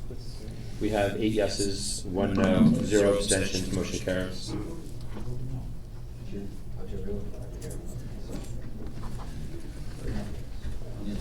We have council appointments. Under A, we have EMS, and it is, one would be Kelly Hughes, Rajvi. and number 2 would be Rajvi Patel. Do I have a motion? Motion. Second. I'm sorry, who's the motion? Me. You? Mr. Freeland, was that you? Yep. Thank you. Please do the roll. Councilmember Quinn? Yes. Councilmember Friedlander? Yes. Councilmember Jednak? Yes. Councilmember Palumbo? Yes. Councilmember Smith? Yes. Councilmember Sackett? Yes. Councilmember Jackson? Yes. Vice President Abrahamson? Yes. President Kelly? Yes. 9 yeses, motion carries. We also have firefighter under B, and that would be Shelley Mall. Do I have a motion? So moved. Mr. Quinn, I'll second. Mrs. I'll Smith. second. Do the roll. Councilmember Quinn? Yes. Councilmember Friedlander? Yes. Councilmember Jednak? Yes. Councilmember Palumbo? Yes. Councilmember Smith? Yes. Councilmember Sackett? Yes. Councilmember Jackson? Yes. Vice President Abrahamson? Yes. President Kelly? Yes. I have 9 yeses, motion carries. Congratulations to both EMS and firefighters that have been appointed. Number Thank you. 13, we have consent agenda. We have A would be R1987. We would have B R1988. We have C R1990. And then we have D would be R1993, which is the liquor license transfer for Lowe's Air House, who was in the audience, I believe. There he is. Hi, how are you? I just wanted to recognize you, that's all. Do I have a motion? So moved. I'll second. Mr. Second. Quinn and Mrs. Smith. Can you please do the roll? Councilmember Quinn? Yes. Councilmember Friedlander? Yes. Councilmember Jednak? Yes. Councilmember Palumbo? Yes. Councilmember Smith? Yes. Councilmember Sackett? Yes. Councilmember Jackson? Yes. Vice President Abrahamson? Yes. President Kelly? Yes. I have 9 yeses, 0 no's, 0 abstention, motion carries. I have ordinances to adopt on 14.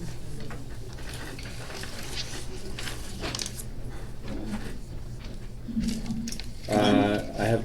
Can I make a motion to separate out 01910? They're all read individually. Oh, we're Yeah. gonna vote separately, okay. Was there any other questions, Mr. Jackson? Nope. I have under A, 01910, an ordinance fixing the salaries of various officials and exempt employees of the Township of Rockaway and the County of Morris. Do I have a motion? I'll motion. Second. Council President, these all call for the opportunity for public. Oh, but yes. Thank you very much, Mr. Yetrapon.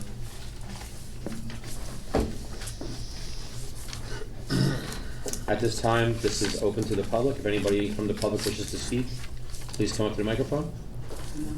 Seeing none, this is closed to the public. Any discussion? Council President, Mr. Jan? I'll just note that this ordinance contains salaries that exceed this year's budget. Thank you.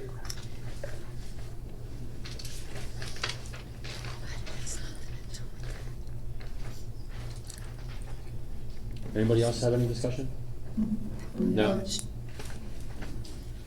Clerk, please do the roll. Councilmember Quinn? Yes. Councilmember Friedlander? Yes. Councilmember Jednak? No. Councilmember Palumbo? Yes. Councilmember Smith? Yes. Councilmember Sackett? Yes. Councilmember Jackson? Abstain. Vice President Abrahamson? Yes. President Kelly? Yes. I have 7 yeses, 1 no, 1 abstention. Motion carries. I have B would be ordinance 019-11. And that is an ordinance of the Township of Rockaway in the County of Morris, New Jersey, providing for various capital improvements for the Township of Rockaway and appropriating $2,220,546. Therefore, and providing for the insurance of $1,442,771 in general improvement bonds or notes of the Township of Rockaway to finance the same. At this time, open to the public. Anybody from the public? No? Mr. Dio? My only comment, as I mentioned at another meeting, is that this ordinance as well as the next ordinance are going to bring our debt service back up to about $20 million. And I think that the time has come where we should be looking at the items that are on that capital budget and seeing what could be done through operating funds and not through constantly increasing our debt service. If you, I think that we should start looking around to other municipalities and our neighboring municipalities, and our debt service is higher than any of them. We have also some neighboring municipalities in Morris County that are debt-free. Yeah, Wharton and Mine Hill. Mine Hill just came debt-free. Sorry? Wharton and Mine Hill come to mind? Yeah. So I think that in the future, as I mentioned, effort should be made to not utilize bonds to cover some expenses like buying a vehicle or making a $20,000 repair, things like that that are in this capital improvement budget. That should be covered by operating expenses put in as part of the funds that come into the township rather than saddling the township with more and more debt. Thank you. You're welcome. Thank you. Do I have a motion on this ordinance? I'm sorry, hold on 1 second. I have to close. Is there anybody else in the public? At this time, it's closed to the public. Discussion. Yeah. In this ordinance, there is nothing here for Peterson Field. And I'm wondering what the council majority is going to do to help the improvements of Peterson Field in that area. Well, I'm not interested in Parks Lake right now. I'm interested in Peterson Field. Well, Mr. Quinn, I think we have a responsibility for not just one area, but several areas within Rockaway. If our kids take advantage of Parks Lake by swimming in the pool and if we get beach passes and everything else, yes. But if they don't, then no.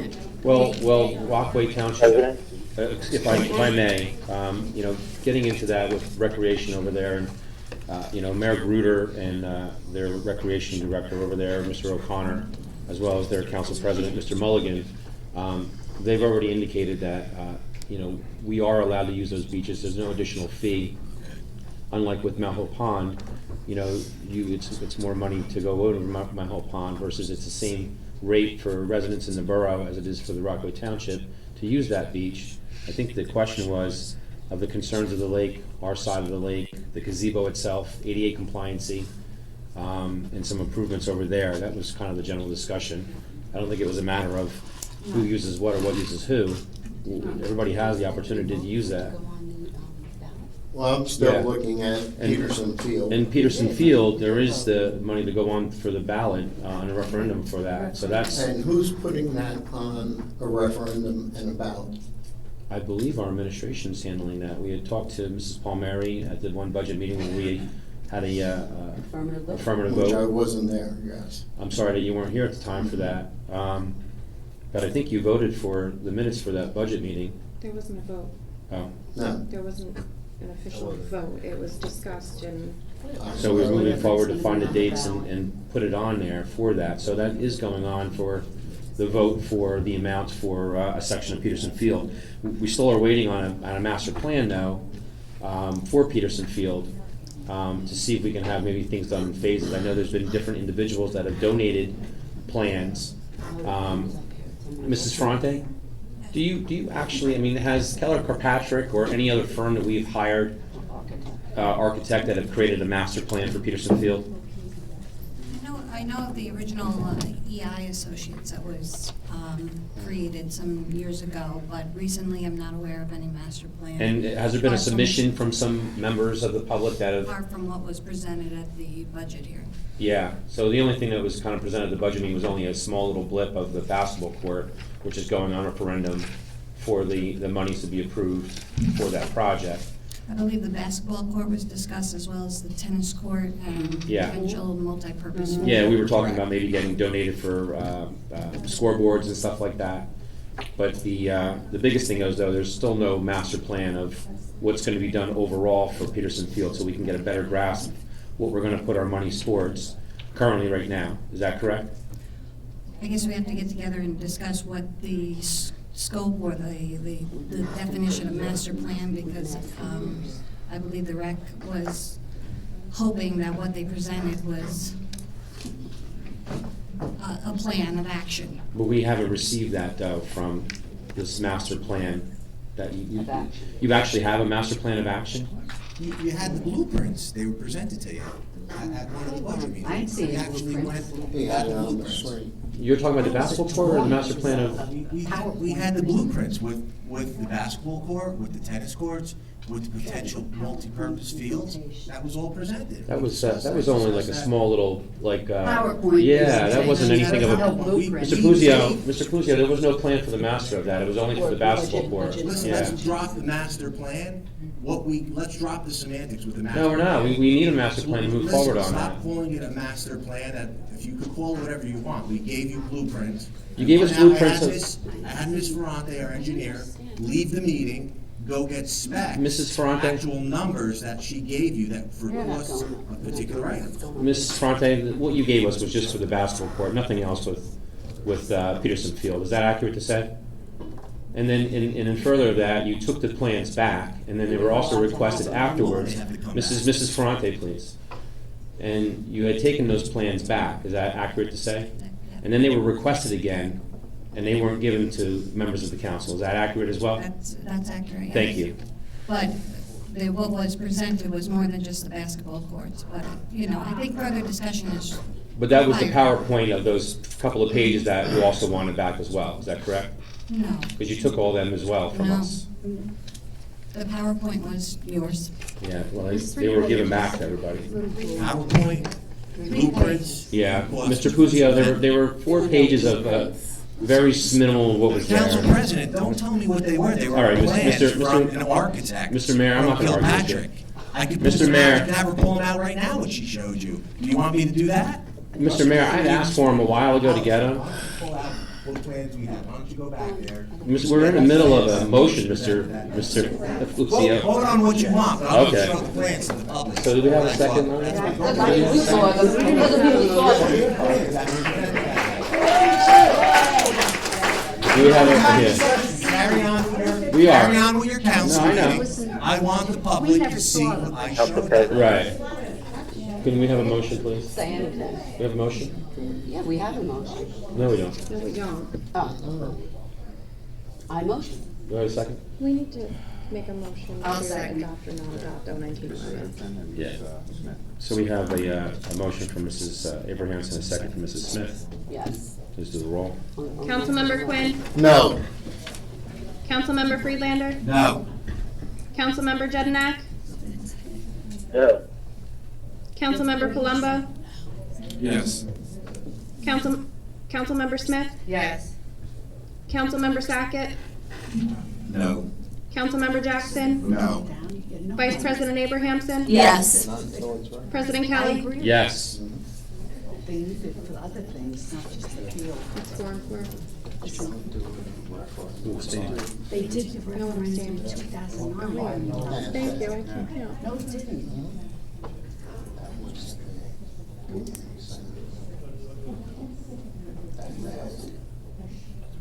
I'm not spending $4 million. No, It doesn't carry. What's that? It doesn't carry. Yeah. Got 5 noes, 4 yeses, and motion does not carry. You just went against Yeah. the field. Yeah. So you know. You went against having money for the field. Yeah. We have C. We have C would be ordinance 019-12. An ordinance of the Township of Rockaway in the County of Morris, New Jersey, providing various water utility improvements for the Township of Rockaway and appropriating $636,000 therefore, and providing the issuance of $596,000 in general improvement bonds or notes of the Township of Rockaway to finance the same. At this time, it's open to the public. Anybody from the public wishes to speak? And it's now closed to the public. Do I have a motion? So moved. Mr. Quinn, Mr. Jackson. Please do the roll. Councilmember Quinn. Yes. Councilmember Friedlander. Yes. Councilmember Jedinak. Yes. Councilmember Palumbo. Yes. Councilmember Smith. Yes. Councilmember Sackett. Yes. Councilmember Jackson. Yes. Vice President Abrahamson. Yes. President Kelly. Yes. 9 yeses, 0 noes, 0 abstention. Motion carries. We have old business. Anybody have any old business? No? Council President, Mr. Jeniak? some old business was brought up by 2 members of the public. There's a suggestion made by Mr. Dio that the council should request a full report regarding the action taken to retrieve former Mayor Jackson's laptop and cell phone.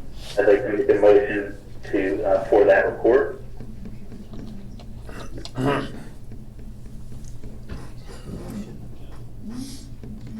Is there any second? I didn't hear what you said, I couldn't hear, I have to make a motion. You want to report on the laptop.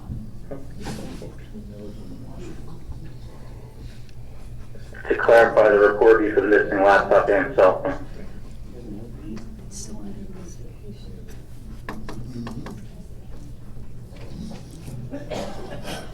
Do we have a second? I'll second it. Any discussion? On Mr. Jeniak, on doing the reports, is it something that you wanted to go through as far as 4069A 37.1, requesting reports from for the mayor, for the administration to provide to you? Yes, the motion is an exercise of the council's power under the municipal charter law. Just to make it clear.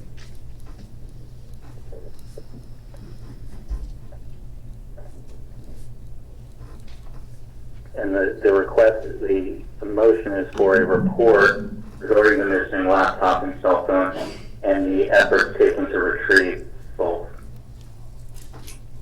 as well as the current status of the investigation. Any other discussion? Clerk, please do the roll. Sir.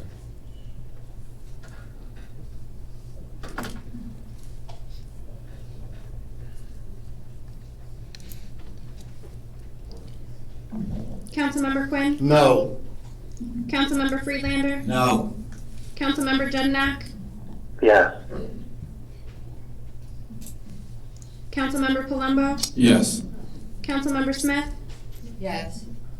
Councilmember Sackett? No. Councilmember Jackson? No. Vice President Abrahamson? Yes. President Kelly? I'm going to abstain.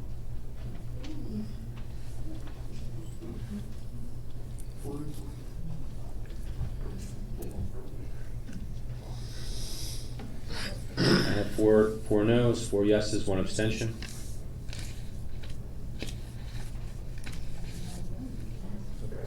Council President. Yes, Mr. Jeniak. Another item of old business, Mr. Dio mentioned the Bowville report, asked when it would be made fully available to the public. I would like to make a motion to make the report fully available to the public. Thank you. Are you making a motion?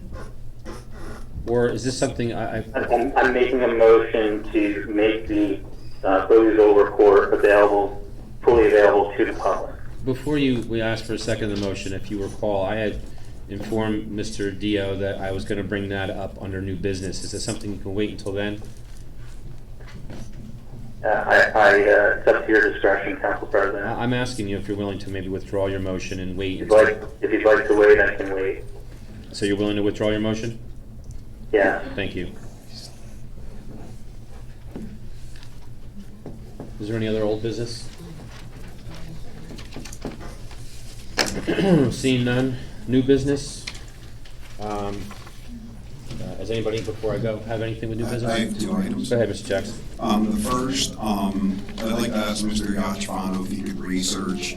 I know we have in our employee policy and procedure manual guidelines around social media and behavior of employees on social media, and I'd like to see if you could research possibly doing a code or something to oversee the behavior of council members on social media and how they reply to citizens in the public and what they respond and claims they make, just overall general guidance. And the reason I bring it up is because this weekend I received numerous phone calls from citizens and read firsthand responses made by a council member to a citizen, a very active citizen in the community, and the responses to me were appalling and hateful and spread hate and were just, very derogatory and were out of line. What page was that on, Mr. Jackson? What are you talking about? Well, you read it on a page. What I read it on Facebook. I think it was Rockaway Township Politics. RT Politics. And it wasn't even a situation involving that council member, and I just thought it was wrong. for some of the wording, some of the things that were said to that citizen, and their personal lives were kind of dragged out into the public by a council member. And like I said, I received numerous phone calls on it, and so I'd like to see if you could research possibly doing something for this governing body, if that's possible, some type of code. And my second new business item, this it seems stupid or minor, but you know, if I'm here to license my dog, or I'm here to do Meals on Wheels that I do frequently throughout the month, I park in the visitor spot. Otherwise, I park in the regular parking spots, and I just like to ask, you know, unless you have a physical ailment, you're a council member and you're here for anything outside of doing volunteer work, whatever, for the community, that you don't take a visitor spot, because there's a lot of elderly people and people that come here to pay their taxes or register their pets, and you know, taking those spots makes them walk a little further. When I think if we're able-bodied, we should be parking in the regular lot, not the visitor spot. We're okay with that, right, Mr. Sheard? Sir? We're okay with that, right, Mr. Sheard? Oh, absolutely, sir. Thank you. Is that it for new business? And just, was it the only one Facebook page that you follow? Was it other Facebook pages that you're? For the record, I don't follow Facebook. I'm not on Facebook. Oh, okay. I read it from somebody else's Facebook account. Oh, thank you, Mr. Jackson. You're welcome. Anybody else for new business? And on go ahead, I'm sorry. Well, I was going to ask something. Microphone, please. I'll wait till then. Under new business, maybe Mr. Giatrofano, you can assist me on this. Since we do have the Bowlbyville sewer and moving along, I want to have a advertisement to be put on our township webpage, as well as maybe our Facebook, of some type of notification like we've done in the past for positions, whether it's zoning board, planning board, financial review board, and whatnot. But the one question, I can't get into detail about your legal opinion or your memo that was provided by Mr. Perrone, and maybe your involvement. Those who may apply for this position for a sewer assessment committee, so we can move forward with the collection of that cost associated for that sewer that the taxpayers are all paying for rather than the users. How do I provide them with information if they want to know what's going on with that, to be interested to be on that position of that committee? I mean, some of them need to know, and there's a lot of history with it to bring them up to speed. Would they be allowed, if they were members, to review that information?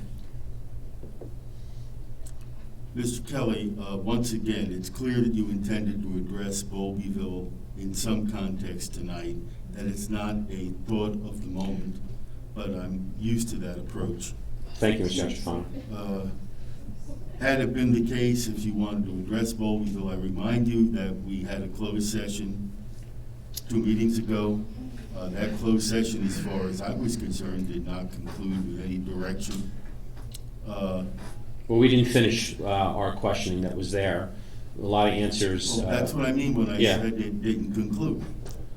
But we still need to create a committee to move forward, and I just want to know, I know it took place in closed session, we can't talk about it here in an open public portion, but I would like to be able to move forward, and if I have an interest of individuals that want to be on there, what information can I provide them, if anything, of the history, other than the ordinances that are public record, some of the conversations that we've had on the record moving forward? Well, first of all, I'd be happy to discuss with Mr. Perrone the details that will be required if the council wishes to solicit the members membership on the sewer commission. That's number one, and we can provide you with an answer as to that and the procedure to be followed. The essence of serving as a sewer commissioner in any matter, so I'm not speaking specifically about Bowlbyville, is to sit there much as a judge sits in court. That is to say, to make a determination based upon evidence presented by the witnesses who appear at the committee when the committee is in session. Not to gather outside information from any source. You want your commissioners, for a function of this nature, to be completely divorced from any information on the project, the history of the project, et cetera, et cetera, et cetera, to then listen to what the assessor will tell them, what the appraiser will tell them, the information that might be provided by engineering, et cetera, whoever the necessary witnesses are. Are they barred from getting information, Mr. Giatrofano, if they chose to? You would be effectively tainting the perception of the commissioners. The historical information that the council has been provided with under the attorney-client privilege is, while it may be relevant to the council's ultimate determination, whatever that may be, okay? It's really not part of what, in my opinion, the commissioners need to see or hear or be a party to. Any component of that which is relevant can be brought up to the committee at the time. Well, that's good information, because that clarifies what we can tell them or not tell them, especially dealing with the advertising and the response. Well, there's nothing for you to tell them, Mr. Kelly. You simply have to explain to them in broad terms. I'll outline it for you. You explain to any potential... Well, that would be in the advertising. May I finish, Mr. Kelly? Well, I just want to make sure we're clear. I'm only asking about the I'm never advertising. clear when you're speaking, Mr. Kelly. So I'm sorry for talking while you're interrupting, so I apologize. Yeah, you should be, okay? Mrs. Palmer, You should explain to them the nature of the service that the position requires. Nothing more, nothing less, what their job will be, how their job will be done.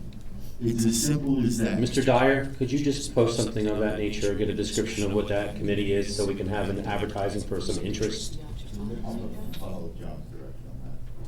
So you're not willing to put an advertisement out there for members to be? Okay. Mr. Dyer, we'll discuss it. Okay.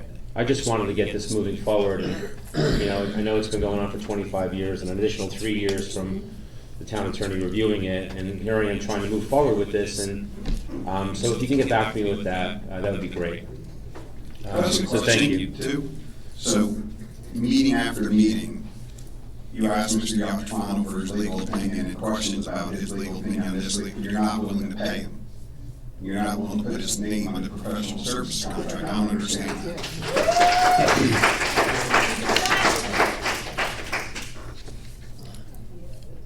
At this moment, we have number 17. Council President, I had a motion. Oh, I'm sorry, go ahead. Council President, my motion was to make the full Bolivar sewer report fully available to the public. Thank you.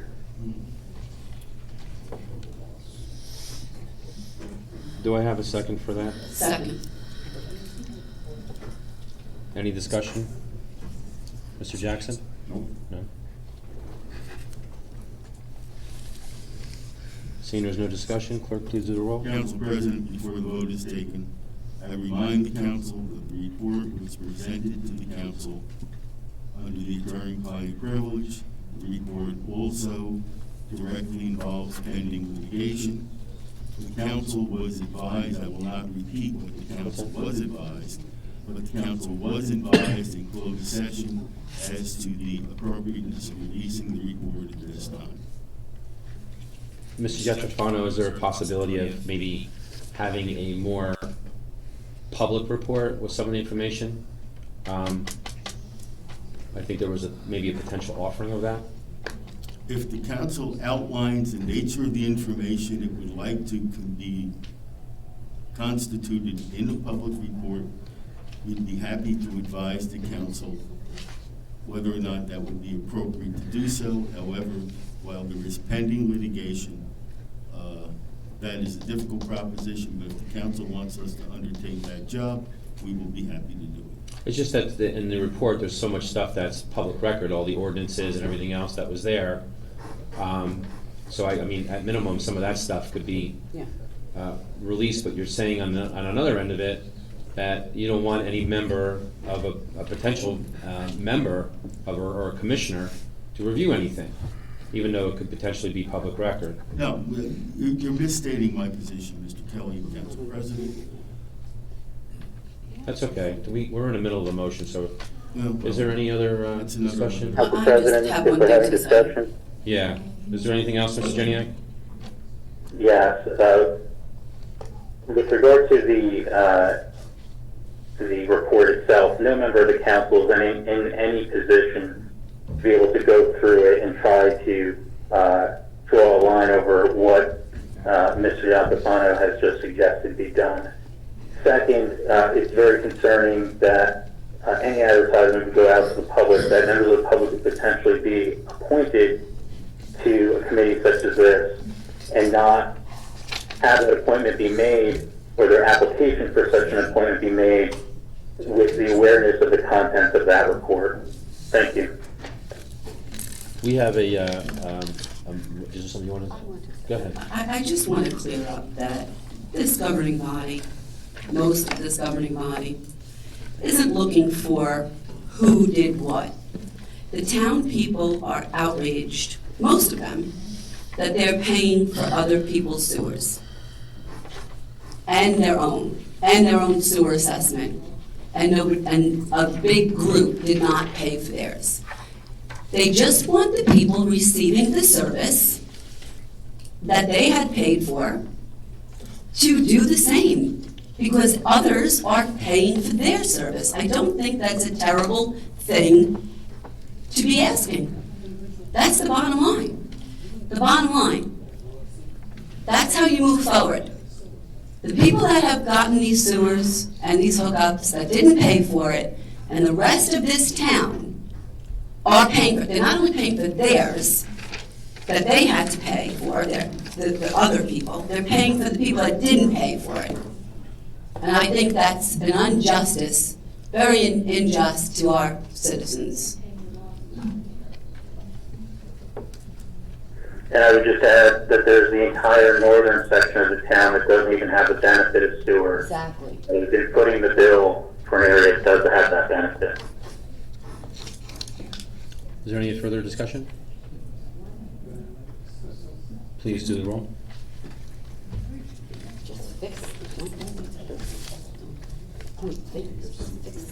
Councilmember Quinn, By advice of the town attorney, I vote no.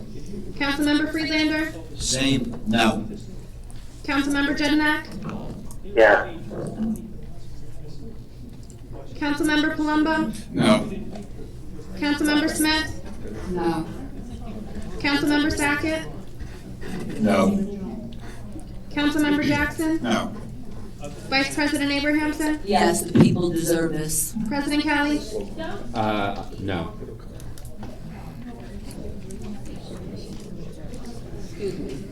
We have 2 yes. 2 yeses, 7 noes. Motion does not carry.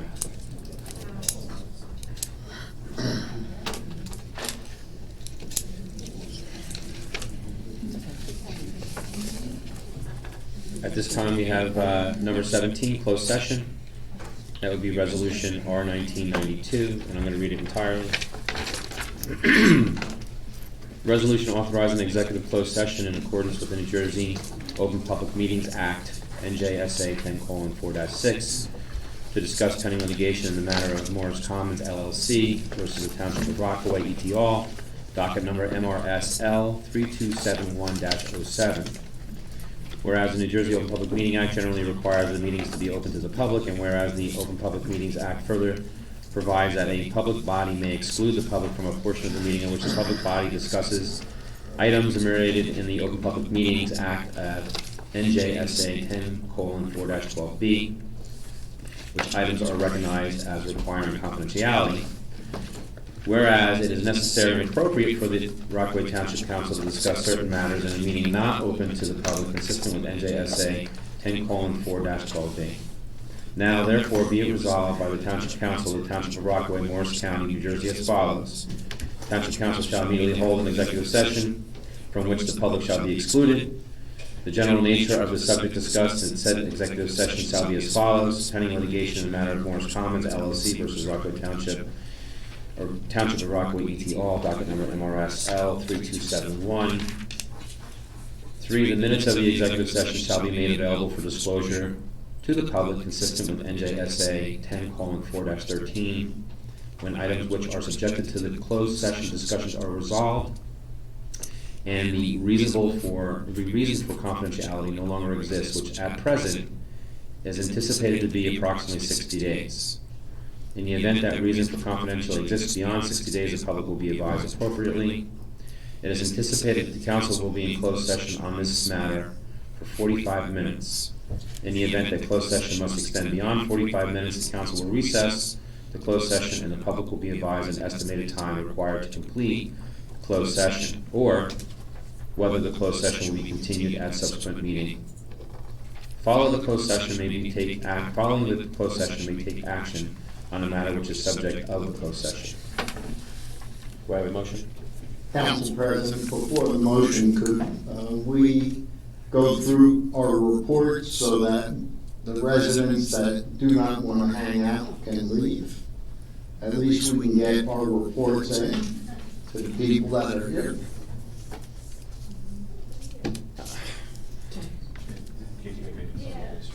Council President, we adopted this agenda as written with this order. My recommendation is that we stick to the order we have. We changed order many times. We have, and we were going through this, but I was talking to Mrs. Fronte. She actually anticipated it only be 30 minutes. Since we're moving forward, they also wanted to expedite so we can have some of the professionals to go. So, I mean, I'm only following what the original direction was. Moving forward, are you okay with that, Mrs. Fronte? Plus, we have attorneys here that we need to let go home too. So, yeah, we're going to make a motion, Mr. Quinn. Right, they have to be To go here into closed for their session. presentation. And we're paying them. Do I have a motion? Motion. Do I have a second? I'll second.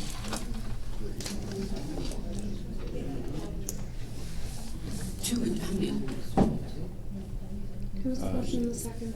I motioned. Mrs. Smith? Yeah. You're right. Yeah. Yeah. We're paying all these attorneys so much per hour. Yeah. Councilmember Quinn? No. Councilmember Friedlander? Yes. Councilmember Jednak? Yes. Councilmember Palumbo? Yes. Councilmember Smith? Yes. Councilmember Sackett? Yes. Councilmember Jackson? No. Vice President Abrahamson? Yes. President Kelly? Yes, we got 7 yeses, 2 noes, 0 abstentions. Motion carries to go in closed session. So at this time, we'll give everybody a little moment to go into closed session. Oh, I'd like to see those plans myself. Maybe we should go out and see, can we turn off the volume for now? I can hear you. Okay, showing everybody the good and sweet with you, Sam. Yeah. Yeah. I'm gonna go to the Did you meet? Oh, okay. I can hear the conversation. Yep. I'm one so Hey, Allison. I'm sorry about that. So those people pay. If I'm not allowed to look at plans, right? Well, you're right. You're right. If I'm not allowed to look at plans, why are the public being allowed to look at plans? But people need, well, you guys see who, how it's transferred. But that's my point. Well, I mean, you took the plans back. I made an open request for plans. Couldn't even have them. And now we have members of the public, the governing body. Another day in paradise. But I have the mayor giving plans out right now. Right. No, I think that we need to get from those that are still there. Who's stopping them taking pictures? I do. It just, I mean, it's expensive that, I mean, I'm a councilman, I can't get plans. I mean, I can, but I'm not gonna challenge it. If you came to me. I understand exactly. We open here. So, Rest of the town. I'm not the one, I'm asking you. so for the 13,000. No, I didn't think so. I just wanted to make sure. Tell me, what do you tell the mayor? So based on. You know what I mean? I mean, you did. I'm willing to do it, you're not willing to give me information, You don't want me to approve money to the rest of the people with no information. How do I do that? That's all I was worried about, because I don't want to see the son. Original owner. Right. Well, that PowerPoint was not really, that was something that shouldn't have been on the agenda. It was nothing that was a smoke and mirror political theater on that, right? But, you know, I asked for plans to get a better idea, and even a cost estimate. I have to give you everything. Paradise? So I don't Yes, have well, anything to justify what's it going on. was paradise, now it's like hell. People, you know, can look at it all they want. Yeah, I'll go look at it. No problem. It's public record, but not for Mr. I Kelly. added on to my house, and I moved my master downstairs, put in a handicap bathroom. My youngest daughter, who had twins, boy and a girl, moved in to help. Mr. Dyer wants you to remove it. I have 2 kids running around that are 3. No. My other son-in-law did the motorcycle run, who has my 7 and 5-year-old. Well, We had go into closed session, they're off, grandkids yeah. for the Unity Tour all week. Is it turned off yet? They've been with us, so we had 4 kids running rampant. I enjoy it. It's tough on my wife. She's saying, you know, I like it. She's saying, we need kids. Payback's a bitch. But I enjoy it. How about you? How are you doing? Everything's good. Can't complain. Plugging away, doing what we do. I know. Great to see you always. Thank God. Yeah, same. God, that's exactly right, Jack. And you're not I shutting think us of down and not John stopping any so work for us. because often, it's- and Joe. Every day. I mean, you're gonna have to- Totally. Every day. You know, I never, when people would say that, I would Yeah. This is Council Vice President. We've met several I times. gotta tell you, And do you know Chris I Steiner? bring down the garbage. It's Mr. Burgess there. He's, Everybody says that to me. He Like, gave us his garbage. everybody says that to me. Moved down to South Carolina. Okay. Every time I bring out the garbage, I Boxes roll for it you. down my hill. I think about it. Yeah. That's It's what he amazing, does isn't every it? day. You know, every garbage day. I know. That's his garbage man. I sit, A boxer break. I sit here and boxer's think break. of what Joe and John have good done, exercise. and what these guys There's are. the knuckle, right here. The true. I finger know it. down here. Or you can do And there's the third splint, because the one I'll be doctor here told long me, after you don't have to wear it, it's Well, I gonna think- repair I think itself what you do eventually, they usually do. is Wear it when it hurts. But it's getting worse and worse, so I went to, I was in Florida. And they taught me well. I went to my specialist today, You know, hand I mean, specialist, and he in says, my well, career, I've had that's true, it'll eventually, as long as you don't re-damage it. He said, however, it's gonna take forever, like you said. When you have the splint on, the other guy gave me something different. It's okay. When you take it off and because you're feeling okay, you're making it not feel good again. So 24/7. And we got so much accomplished. 2 weeks things now, that we and then he'll take a look. I know, it's amazing. We got accomplished that. And I Oh, really? thank God for the fact that it's like, hello, that's all that I right. had the opportunity. Neither do I. So no, I'm not saying anything. I could It's say a little it. discouraging. To their face. You don't, I Michael took Jerry, some meetings yeah. today. Shout out to my mom. Surgery on this. and Go to some, I go consider Mets. myself Quality of lucky. life. A lot of people make And this it's not saving Yep. life. you know. It's truly amazing. Yeah, we're gonna make copies I and give it know. to everybody. I know what you're saying. I look back at that and say, we had a real Copy what? good run. Yes, we're part of something bigger than you, and a lot of good things happened and were accomplished. And hopefully, we can get back. Right? But everybody's How are good. you? I'm good, how are you? I'm good. Long time no see. January 18th was your last. Really? Wow. And I only know that because when I was looking at my notes, I had the notes from when we were here, and we were talking about the same thing. Of course. That never ended. It's a circle. I mean, they were filming a movie. I drove by and I saw like 20 cars. It's a very big drive.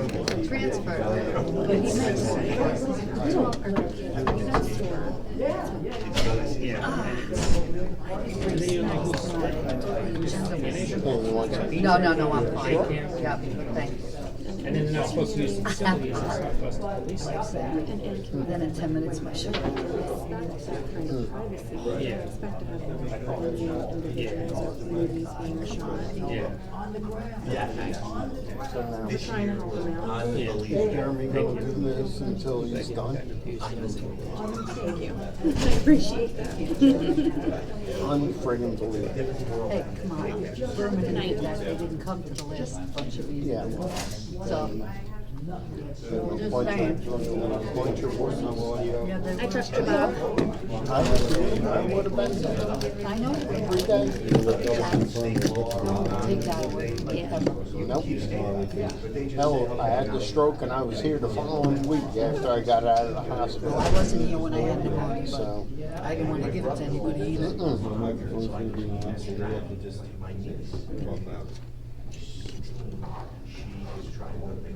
And 10 days after my stroke, I God was bless here. you.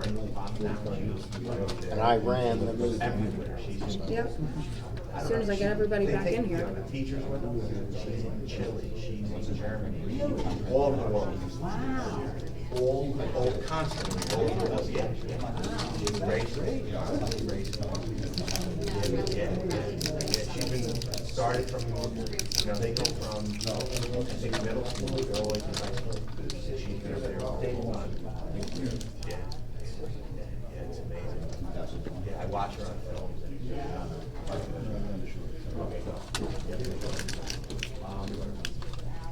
No. We'll talk. I almost took my 10,000 steps today.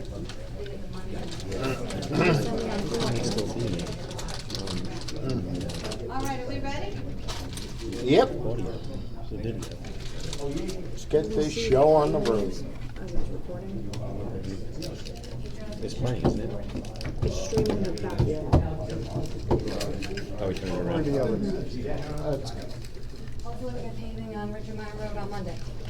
Oh, get out of here. That's great. Yeah, and then hopefully that will be done and over with, and that project will be. I see they're digging up Crescent Ridge.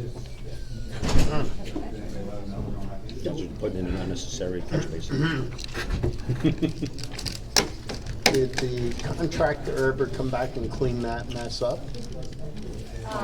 We had spoke out on the corner. Yes, we did, yes. Did We had, for him, Jonathan, my inspector, was handling that with Bobby. I believe that he came back. We allowed him to tie the gas pipe. Gas water, it's called gas And then light. we're stuff over the neighbors. Well, what about the waste, the sludge that he dredged up? I want to know. This is on Richard. Oh, this is on Richard. Family relatives Okay. visiting. I'm sorry, I thought you were talking about. No, on North, I saw he cut the grass. Oh, yes, the sludge has got to go up. Can you report? Really? Waiting on testing results to come back. Where are they coming from? And then they're spending tons of on their lawn. Is that food even looked at or anything? Who? The sediment. Of course, Sediment. yeah. It's gotta go up. But because it's Yeah. dredged material. they Has go to be to- tested, I know. They go to a different facility. Of course. But North, that guy still hasn't removed the branches that are on the front of the property. That's all still there. Well, you just give them the That's date. the one on the corner. I don't know. I don't know how I feel about that guy. I don't know either. Especially for I'll have it some. just ready for you tomorrow. Hey, Mr. Jackson, I think Mr. Ryan's office is already looking into your concern. Thank you. From a while ago, from members. Oh, that's right. And there are several. I think so. I think we're all good. Mr. Burgess, I'm sorry, we'll get you out of here real quick. And There are Mr. DPW workers too, doing that. Yeah. Be a whole host of problems. Yeah. Policy and procedures need to be improved. Okay.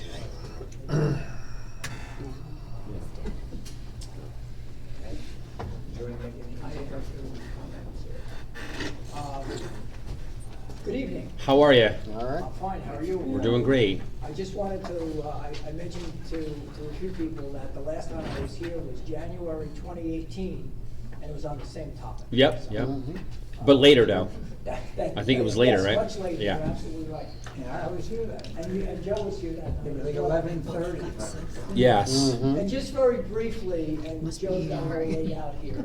Wow. The purpose here is to tweak the settlement that we had with Morris Commons that we talked about in 2017, actually, initially, and then we talked about in 2018. In our favor, though? It changes no units, it's still the same number of units and the same number of affordable units, but it makes an adjustment for using some of those affordable units as effectively group homes, where you get credits as bedrooms as opposed to credits for the unit. So let me pass it on to Joe and he'll explain all of that. Okay. Thank you. Good evening. Good evening. Good evening. Welcome back. Thank you. And welcome back to, I haven't seen you in ages. Don't remind me. So, compliments of David Novak. David put together this PowerPoint. Unfortunately, he had another commitment. Here I am. So they brought in the B team. They brought in- Is that what the invoice is? Kelly Gallo had another. We get a discount? Yeah, he's on the lower rate. He'll learn from Mr. There's a Novak, hot right? mic where, this is being recorded. Okay, I was just informed by my kid. Closed session is hot to the town right now. I told you. My daughter just told me. Right now? Yeah, right now. Yeah, I asked Bob, They and can see it, they can, open mic, I can hear closed session on YouTube